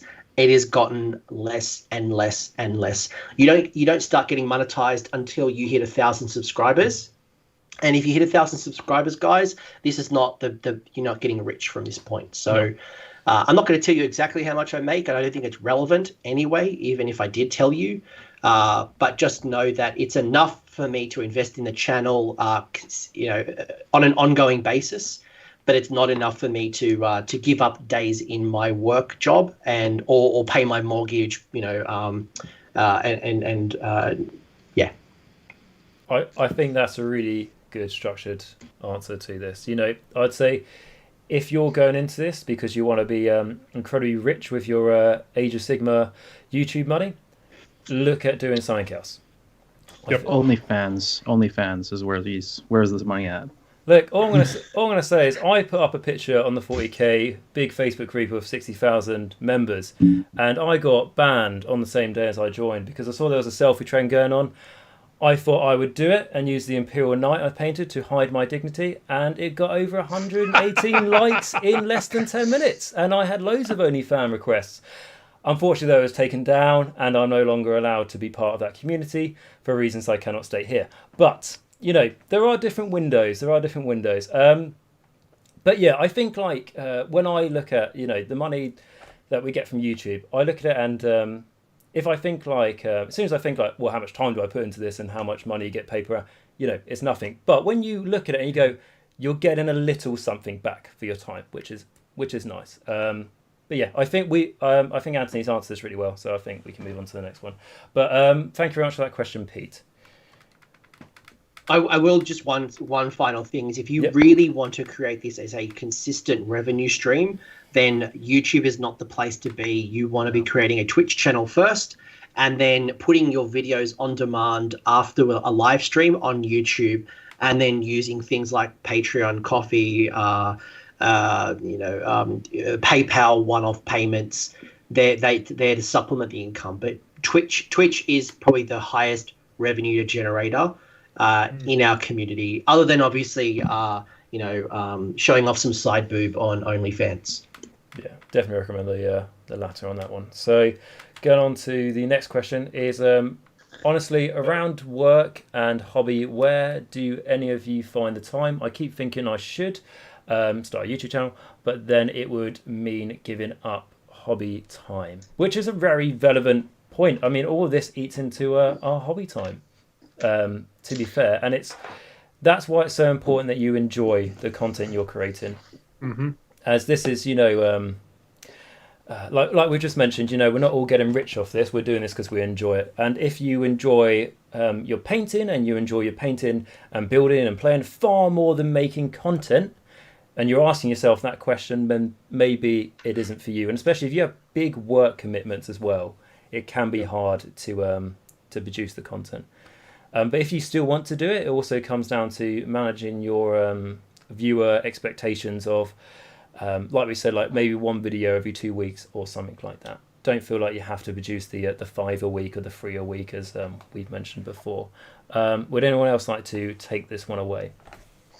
I'm just going to say, yeah, you pretty much summed it up, but just sacrifices have to be made. There's a lot of times where I could have been hanging out with the Rerolling One guys or gone to a weekend event where I was like, nope, a book dropped. I need to do lore videos on it. That's just it. It's just the choice that I made. So you got to be willing to make those sacrifices if that's what you want, follow your passion. And I think it also, so I was going to say, it does help if you have like a very understanding family member or partner or something like that.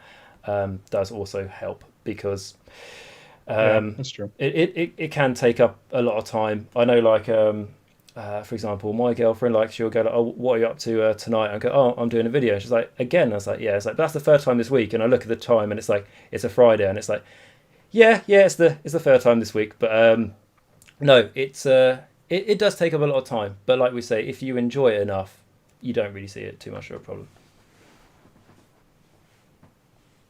I mean, you can kind of consider it as a hobby in and of itself, really, if you enjoy it enough. So looking at it that way, in a positive way, and it kind of makes it less like... Don't look at it as work. Like, exactly. Yeah. Mm. I mean, the reality is that everyone has 24 hours in a day. And if you're not making videos right now and you're about to make videos, there is a trade-off somewhere, whether it's trade-off in your relationships, trade-off in your fitness, whether it's trade-off in your sleep. There's some form of trade-off that's going to happen if you're going to produce content. Now, I think what you guys have mentioned as well around relationships is very important. And it may mean creating content after bedtime. Before I'm very conscious when I schedule some of my interviews to make sure if they got kids, I'm not going to do an interview before the kids go to bed. Parents are going to bath the kid, feed the kid.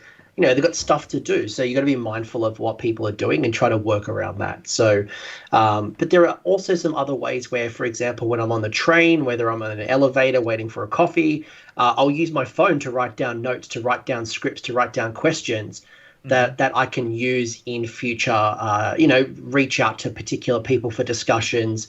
I try to find snippets throughout my day to ensure that I'm not spending hours upon hours in a single session doing this, because I do have time with family, with friends, I still go to the gym, I still like to cook, I still do all this stuff, but how do I fit it in and still have a holistic and healthy life, not just all in on YouTube?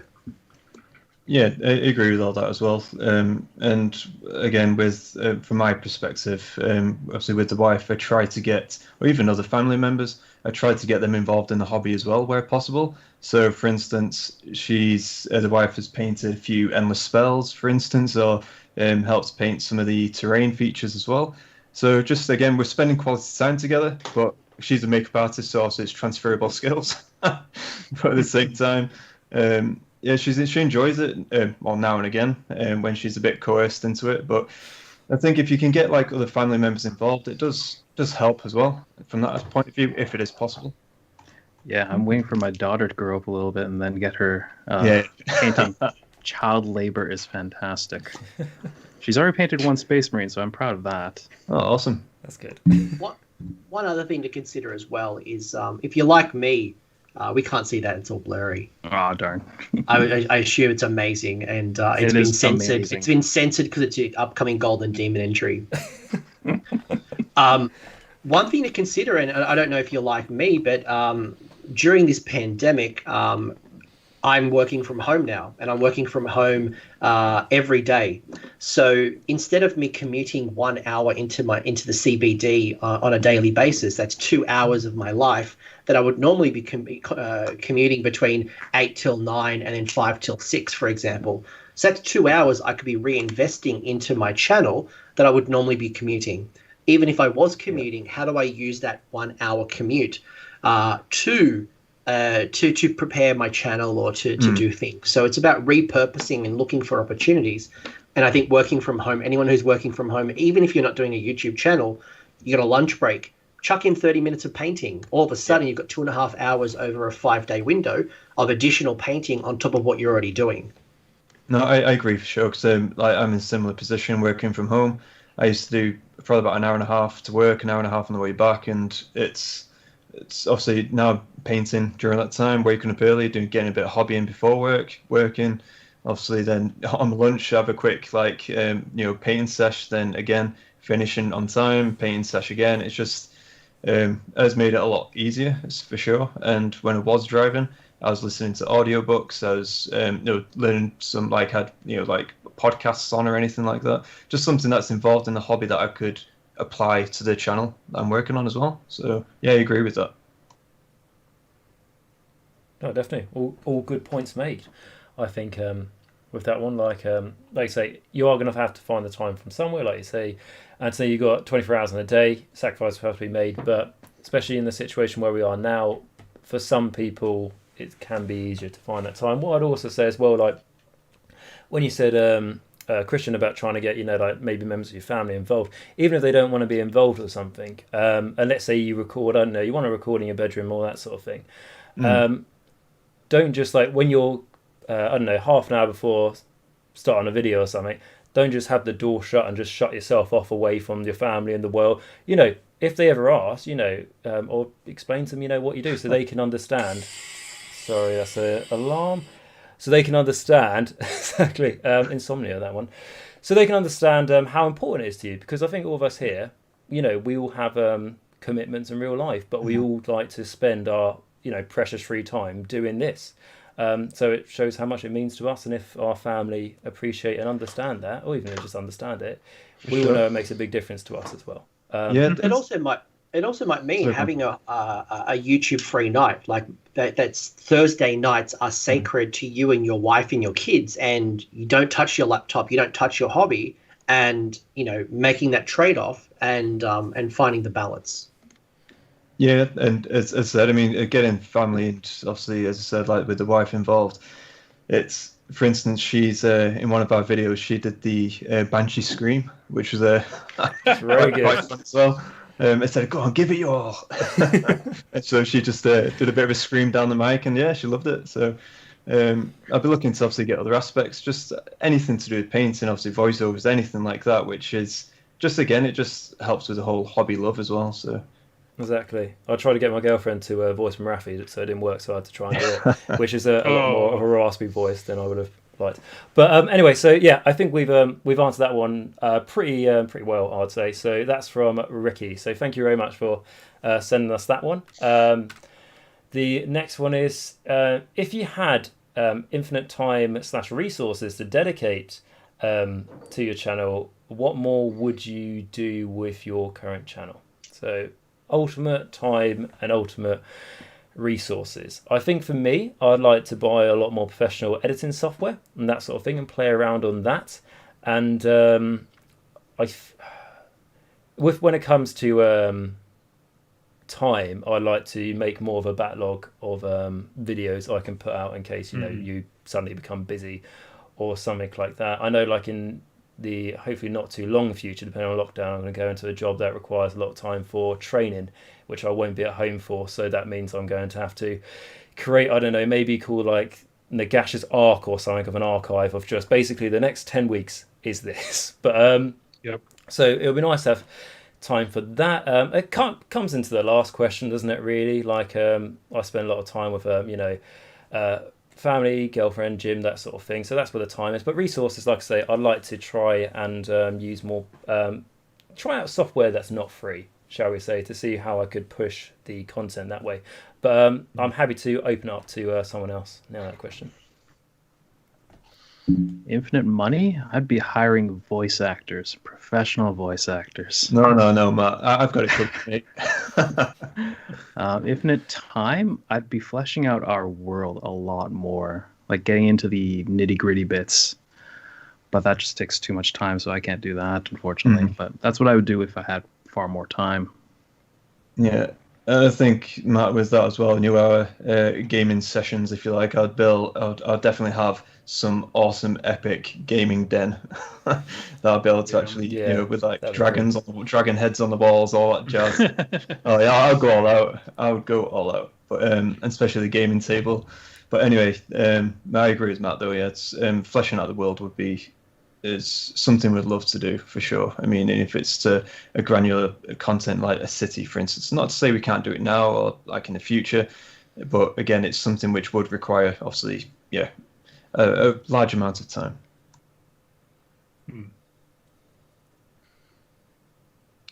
For me, I don't know. I don't know. I can't think of anything. Like, I have time, but like if someone just gave me a fat check, I mean, I guess maybe a full studio. I'm still using a room in my apartment, but like a full studio would be really cool. That's all I got. I don't know how soon we're going to gain this infinite time or resources that's been promised to us by Aaron. So I think we've got time to ponder on that one. But Anthony, what are your thoughts?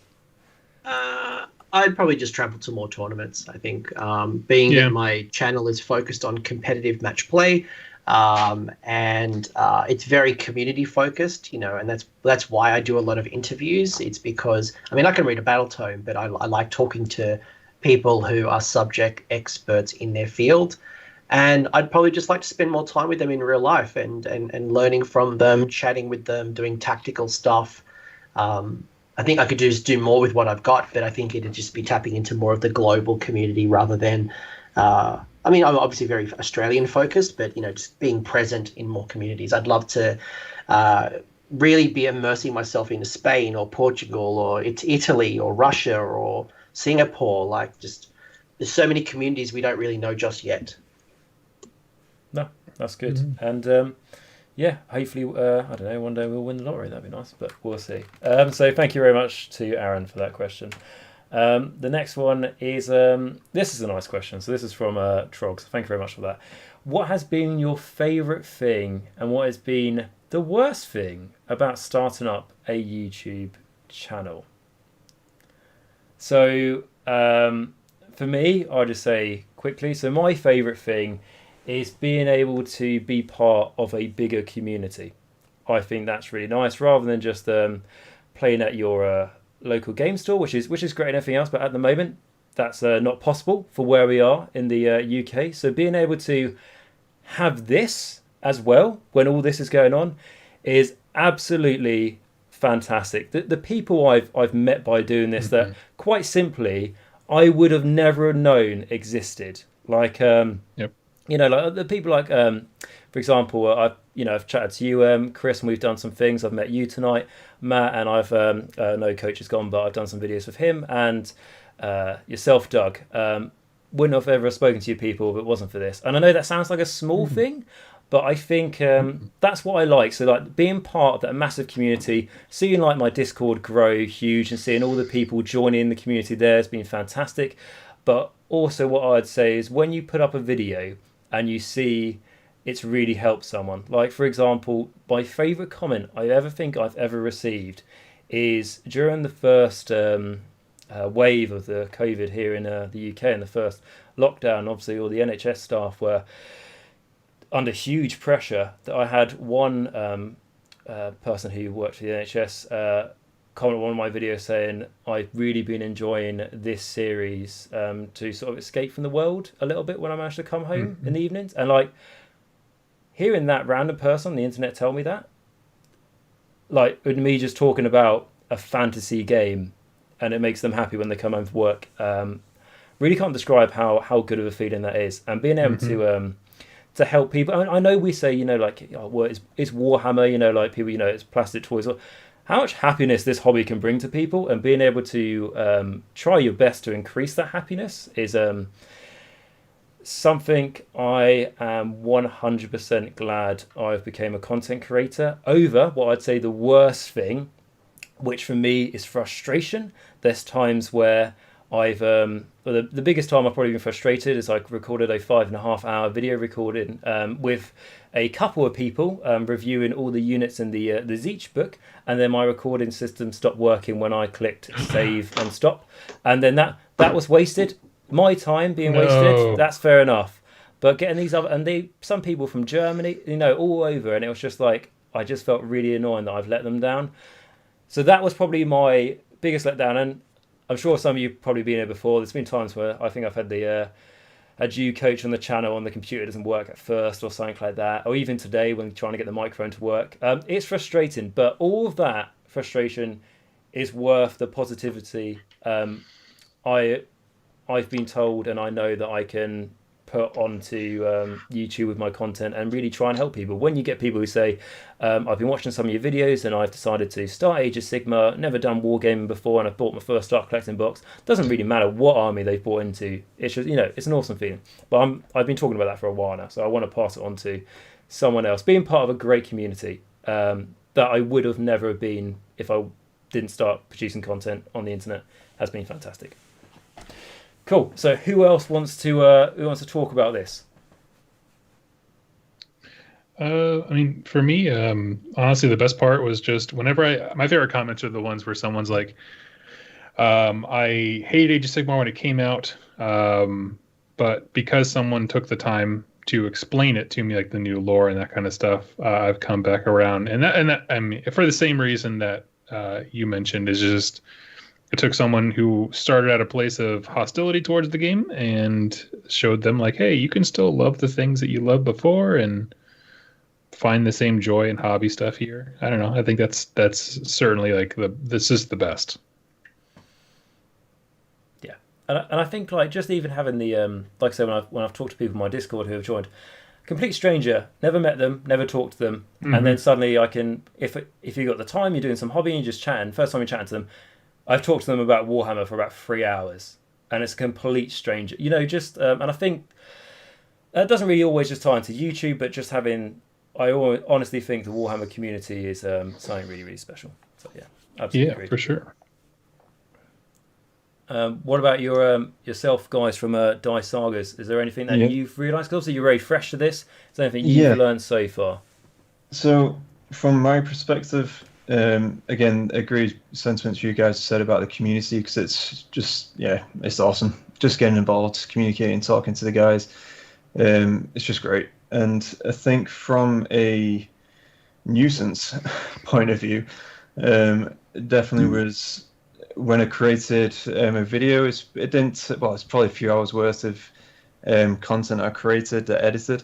And when it basically went to export and save, and it just fell over so many times. Reached out to technical support, they were useless. So I ended up basically starting from scratch. Did a bit of research, and I was like, oh yeah, I was a plonker. I should have saved all the files in one location. So that's it, learning curve as you go. But went back to the previous question about skills and all that, and obviously upping your skills and knowledge. But Yeah, I think that was one of the biggest pains that I've had so far in the journey.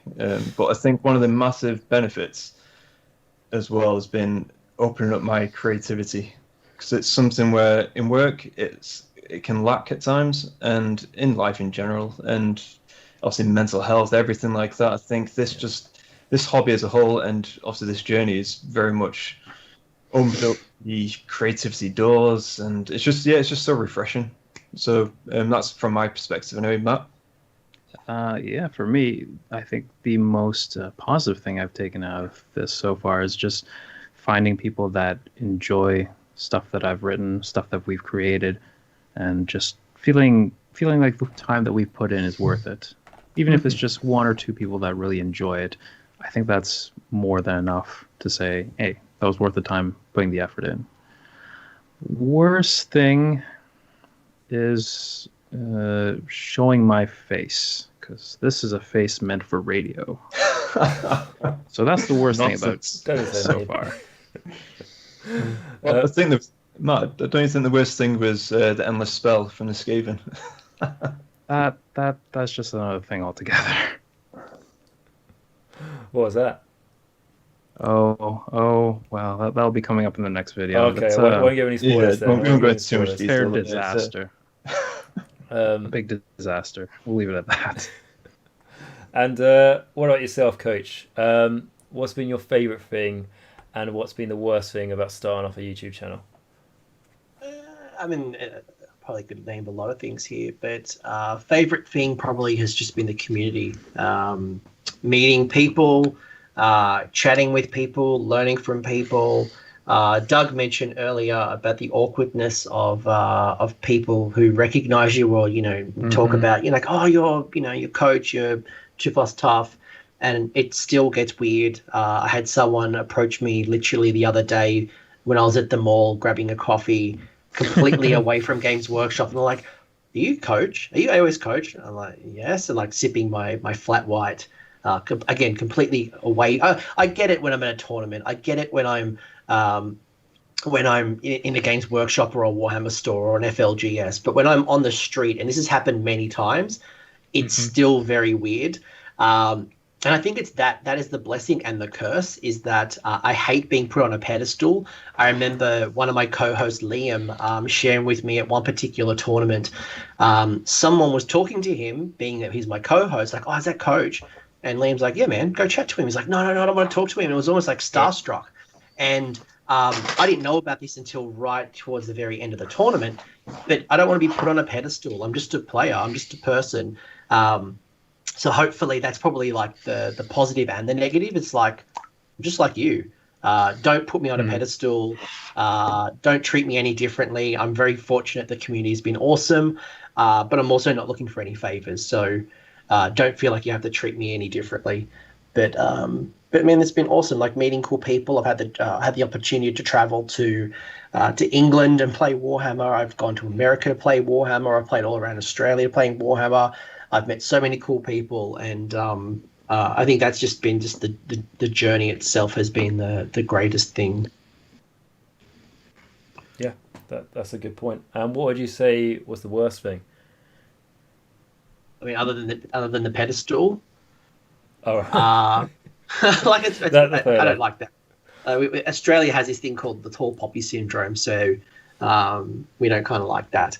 I mean, other than that, that's fair enough.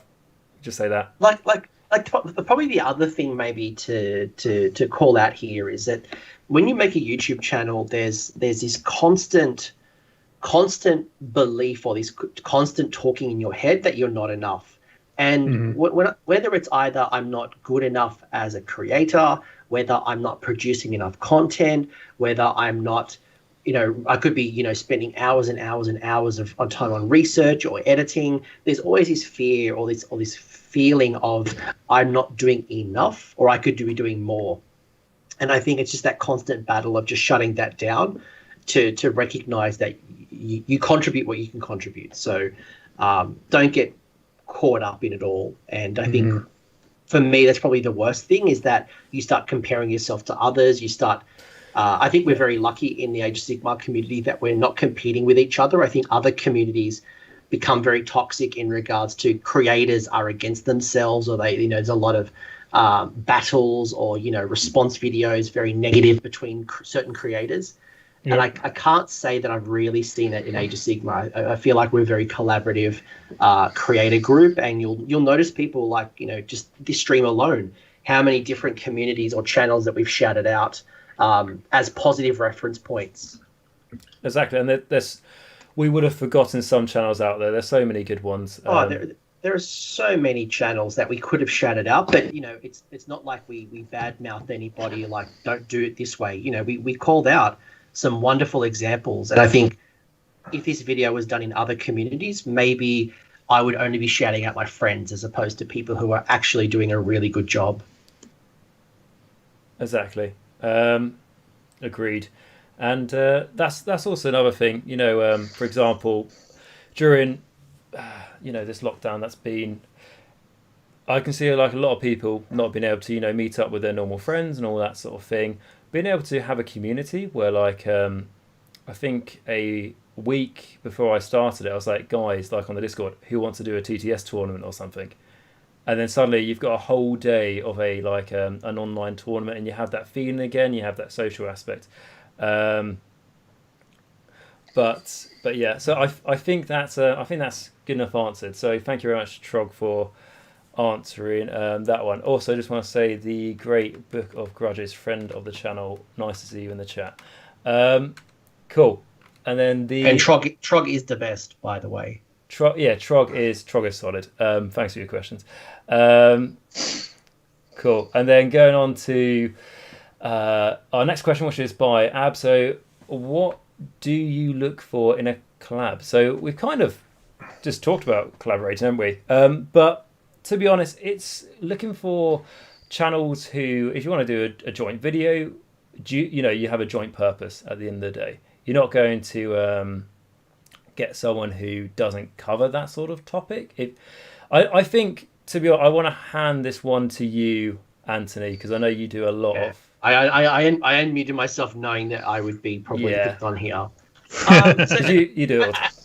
So I think for me, there's a couple of things that come up with my collabs, because I do a lot of collabs, and it has nothing to do with you being a YouTuber or someone who's famous. Although, when I do a collab with Doug, for example, or even yourself, Mikey, you have people in your audience that aren't followers of my channel. So it certainly gives me exposure to new markets that if they like me, they're more likely to jump over. But certainly that's not a part of the strategy.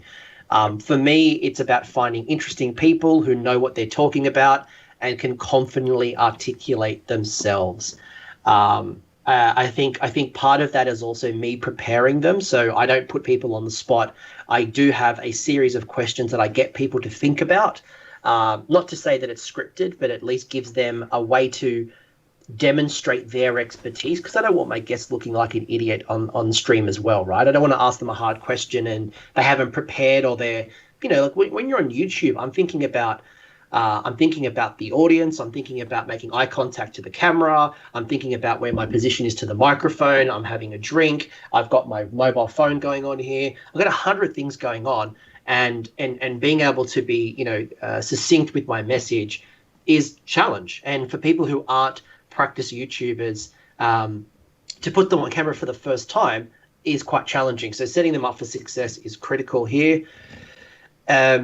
But from a collab point of view, it's someone who can walk the talk. So for me, in competitive match play, I'm looking for someone who has results. They don't have to have won a tournament, but I have to be confident that they can articulate themselves in a constructive manner and have the tools to do that. So whether it's strong internet, video camera, microphone. So that's for me and who I look at for collabs. And there's also exposure as well. Like, it's hard to know who people are in the community, which is why I use Twitter so much, because I need to learn about the Italian market. I need to learn about the Chinese market, the Japanese market. There's all these great players and these great painters out there that I still haven't met yet. So I need to get more exposure, and that in turn allows me to collab and bring more ideas to the table.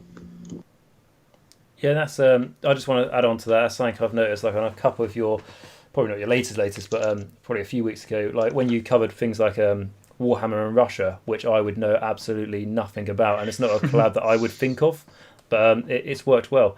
And for example, when I set up this stream, for example, this is something I've done quite short notice. I think I was sort of asking people the last few days. I didn't know if everyone would be able to do it, but a lot of people are. So thank you very much for joining me, like I said. But I thought it'd be nice, especially heading towards Christmas, to do something a bit different. You know, there's 5 of us talking here. We all cover different sort of things, and that's why I wanted to get, like I say, yourself, Anthony. You do a lot of sort of like the competitive side of Age of Sigma, Dice Sagas. You know, Matt and Chris, you guys are covering, you know, the battle reports, and in specific like the narrative one, are very different. And then obviously everyone knows yourself, Doug, from 2 Plus Tough Off, being one of the, I'm just going to say the first lore channel for Age of Sigma. So I think it's been good to have all this different experience here. Rather than like the reason why I just decided to ask you guys to join me, rather than just myself trying to answer questions on how to start a YouTube channel. It's added value to this video, and I also think it's good to I think you also mentioned this, Anthony, but it's good again talking about advertisement and stuff. You know, like I've tried to do a few videos with you guys from Dice Sagas, because up and coming channel, really like your stuff, and especially when you're a new channel as well, it's like these guys deserve more subscribers, you know, to give them a shout, that sort of thing. So I think it's really good, and something that I think, going back to an earlier question, like maybe like what I'm glad I started doing from the start was reach out to people. Absolutely, ask people, would you be interested in doing a video? Like I think the first video I did with you, Coach, was asking, hi, like your stuff. I know you love Cities of Sigma. Would you like to join me for Why Play Cities of Sigma? And it took me up on the offer. I know Doug yourself with, I think I was finishing a Beast of Chaos series, or maybe yes, and then we did Nurgle after. Yeah, I think it was the other way around. One of them, but you know, and I get you people on because I know how much you like these armies. So there's a nice sense to it of just collaborating, but there's also the sense of getting the right people to do the right job. For example, me and the Great Book of Grudges, who are in the chat, when we started off, we started fairly similar time and sort of the same size, and we decided to do some collabs to try and help each other out, try to engage with each other's subscribers. Mikey, can I share an amazing story that has just been triggered by someone in the chat? So Squidmar is in the house. Mad props to Squidmar. Wow. Thank you very much, Jordan. And it was interesting because Squidmar reached out to me when he was a new channel, and he's like, hey, you know, I've got this idea for a collab, and he wanted to do, I think we talked about like hobby tips and, you know, breaking through, you know, motivation. And we did this really cool video. And it was interesting because at the time, I was a much bigger channel than Squidmar, a lot bigger. He was up and coming channel at the time. And in between sending out the invitation to actually recording the video, which was mere weeks away, his channel grew exponentially.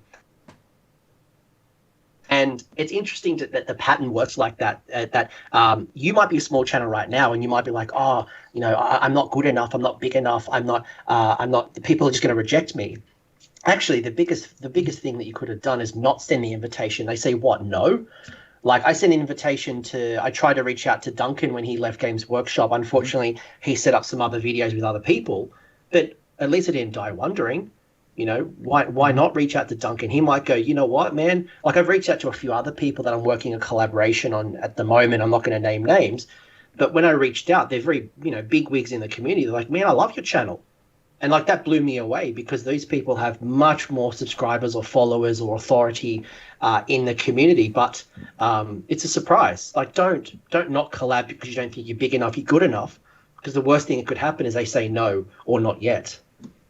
Exactly, and I think, like for example, you're talking about like people with more subscribers and stuff. I think when I asked you to do the cities video, Anthony, you're about, you know, twice the size. When I've asked Doug, about 10 times the size. So like, I'll be honest, when I went to ask Doug, I was like, guessing by his just basically by his voice, I presume he's a very nice person, but I messaged him on, I think it was Instagram, and I said, would you be interested in joining me for a Nurgle video? Because I know how much you love Nurgle. And I was like, I might not get a reply. I think he replied very, very quickly, considering time zones as well. And it's like, yeah, absolutely, love to.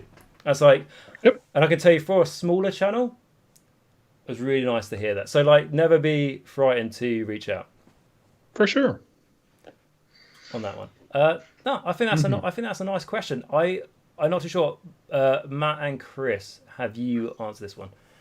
Yeah, so again, in terms of collaboration, we're still at early days, but there is something we'll be looking to. Again, we've reached out to Doug previously and yourself, Mike, as well. Mm-hmm.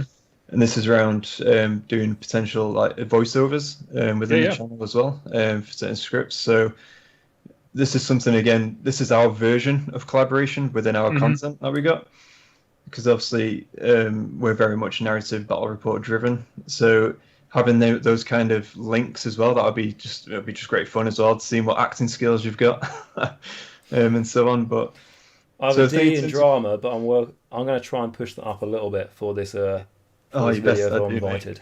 You got a D in drama? What? Fun. Well, I got a D in drama, not because of my practical, but because of my written exam. And I'd like to say it's because I'm severely dyslexic. I like to put a lot of things on. I like to play that card as often as I can. And I am playing it here. But no, I'd definitely be happy to presumably do Nagash. Just putting it out there. In this little pocket realm in case he decides to turn up. No, cool. And anything for yourself, Matt? No, I mean, I'm always open to collaboration of any sorts. I think it's just fun just to reach out to other people in the community, especially with the internet being the way it is now. It's a much smaller world. You can reach out to people across the world, and it's amazing the stuff that you can do, the people you can reach. And I think it'd be just a shame if you just kind of, poo-pooed collaborations just because you're worried about getting a no from someone. So I don't think you should ever write it out just because. It's always an option. It's always a possibility. And I think just taking that shot is the most important thing. Mm-hmm. Yeah, definitely. Like, there's that saying, isn't it? It's the things you don't do in life that you regret. I will mention one more thing as well. And if you're a BatRep channel, something simple as like having an open invitation. If you're in my community, if you are in Sydney, Australia, and if you find yourself here on a holiday, you come to a tournament, maybe you're from some other part of Australia or you're traveling international, drop me a line and let's do a BatRep. So even just letting people know that you're open for a drop-in. I know Mini Wargaming does that quite well. Other channels will have guest appearances, but by letting people know that if you're in the area, reach out, that's awesome. And it's a good way to get a different army on the table, a different personality in a very controlled environment. Yeah, for sure. And it's actually something that, again, via Instagram, though, we've had people reach out to us as well saying, I'd love to be involved in this. I'd love to be have a game as well. And we said, yeah, sure. Obviously, when things settle down, yeah, sure. Yeah, post-COVID. Yeah, exactly. It'll be over at some point, lads. I'm sure someone may be watching this video in a year from now, and they're, hopefully it'll be a lot better. And you'll be playing battle reports. But yeah, definitely. Like I've always said, I'm happy to help out anyone who's trying to start a channel. If it's something that I think would be interested for myself, I'd be happy to start people, on their second video or something, just to try and help them along, really, because there's so much that helps as soon as you get talked about by a YouTuber who's a bit bigger as well. So it's good for everyone. Everyone's happy to help out. So everyone happy for me to move on to the next one? Cool. So that's by Abs. Yes. Thank you very much. The next one is a little bit different. So if you had to do a channel on something else completely different, what would it be? Ooh, Fallout 76. Fallout 76? Yep, I love that game. Play it all the time. Nice. What about yes? Because I'm wondering, because I'm thinking Dice Sagas. You're still quite new on the block. You may try and push for a second channel soon. So what's in the works? Yeah. No, I was going to say for me personally, I would probably go back to for gaming wise, they did a lot of Total War Warhammer. So yeah, I love to do that. Me and Doug both know the experience of this. I occasionally maybe play Total Warhammer. I have never been so bad at something. I just keep trying, and I'm so bad. You'll get there.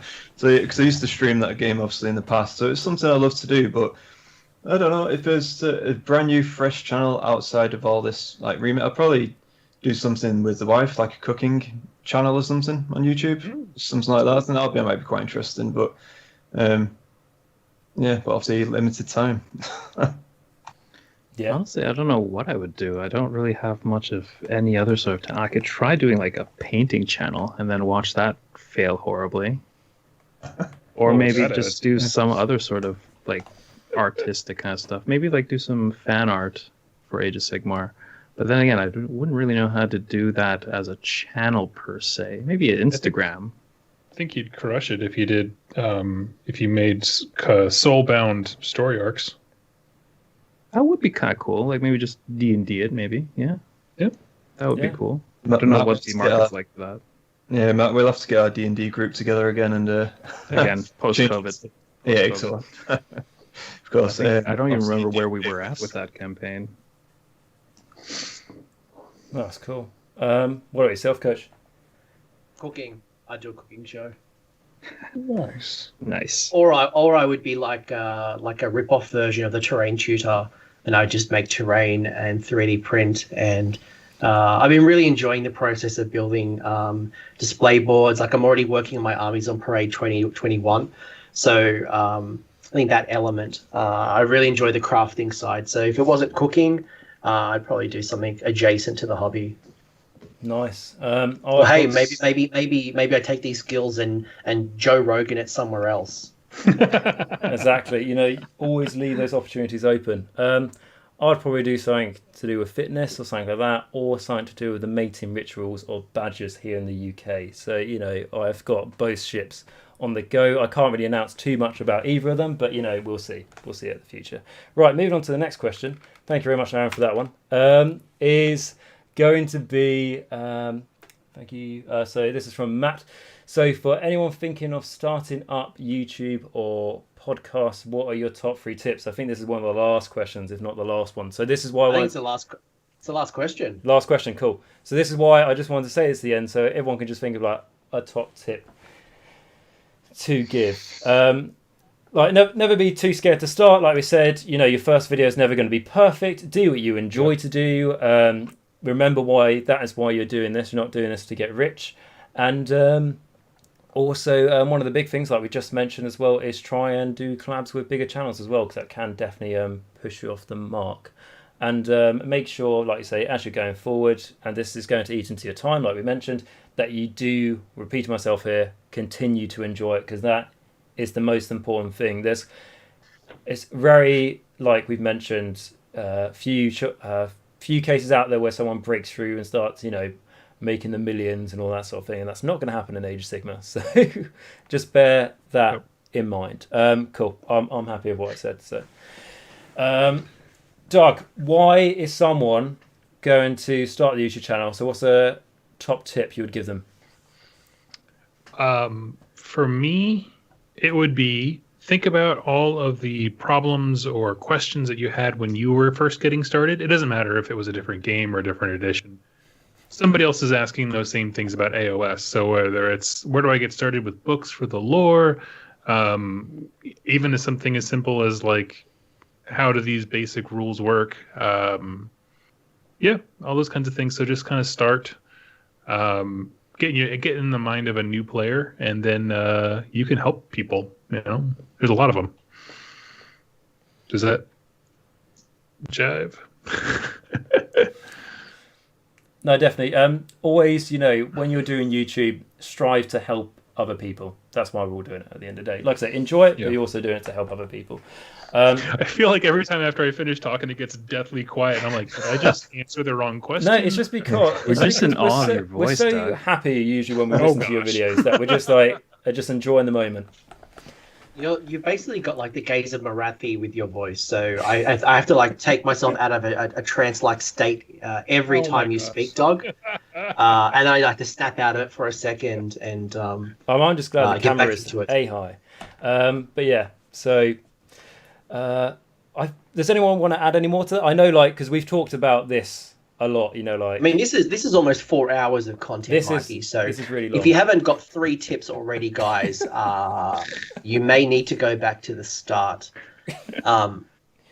I think 2020 YouTube Rewind when they cover this, and they're like, "This is the best collab ever." if like it's a loaded question, because for someone who's thinking about it, well, the advice is to do it. Just do it. Agreed. Don't think about it. Just do it.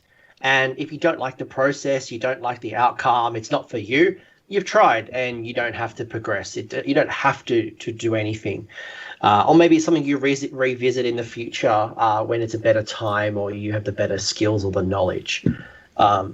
So I think the podcast thing makes it an interesting element, because a lot of people don't have the time, especially long form content like this, Mikey, is that there's not going to be a lot of people who can watch 3.5, 4 hours of content in one sitting.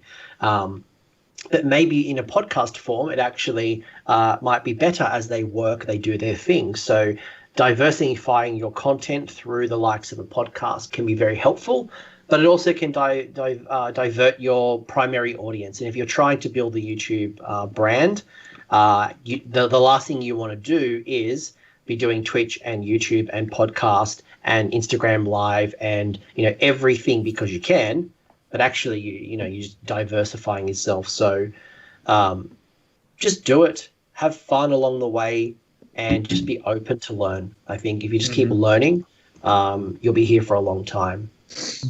Definitely. No, I think the only, just want to again agree with everyone in terms of what's been said so far. And I suppose one other thing to add is just don't overinvest when you first start out. Yep. But yeah, I agree with everyone else's comments there.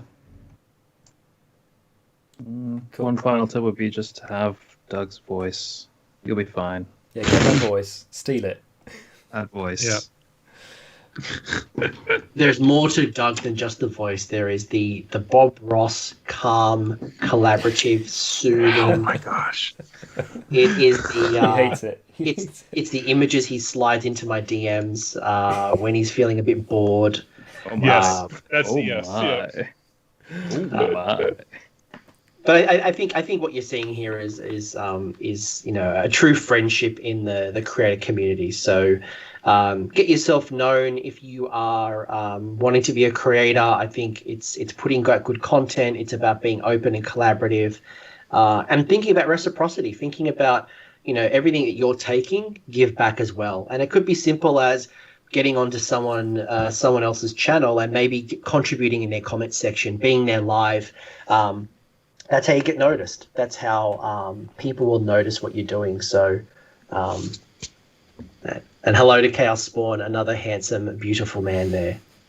Exactly. Right, guys. So with that, I am going to end this video because it's gone on for just one more chat's came in. Great to see three of my favourite YouTubers in one chat. Dice Argus, I've subbed and will check you out. Still a new player who hasn't managed to even play yet, but you all helped me get into it, which was a lovely note to end this video on, I think. Again, guys, you've got any additional questions, please put it in the comments of this video and I'll do my best to answer them for you. If it is just about Doug's beautiful voice, I'm afraid you're going to have to redirect them to him. I can only talk as a outsider on that one. But what I will say is thank you very much for watching this video, especially if you've managed to watch this all back as well. Thanks a lot for sticking for the ride. I hope you managed to learn something. I also want to say a huge shout out always to my patrons, of course. If it wasn't for them, I wouldn't be able to do this, as we sort of talked through the video. And again, I'm going to say the BS of, if you enjoyed this video, please smash that like button. Press the bell notification if you haven't subbed already. And if you haven't, why not? Make sure you hit that sub button. But beyond that, I want to say a massive thank you to you four as well. Thank you for giving up nearly 4 hours of your time. I really appreciate that. And I really hope that we've managed to help some people out. Thank you for having us. Take it easy. You're very welcome. And in case no one sees us until then, have a fantastic Christmas.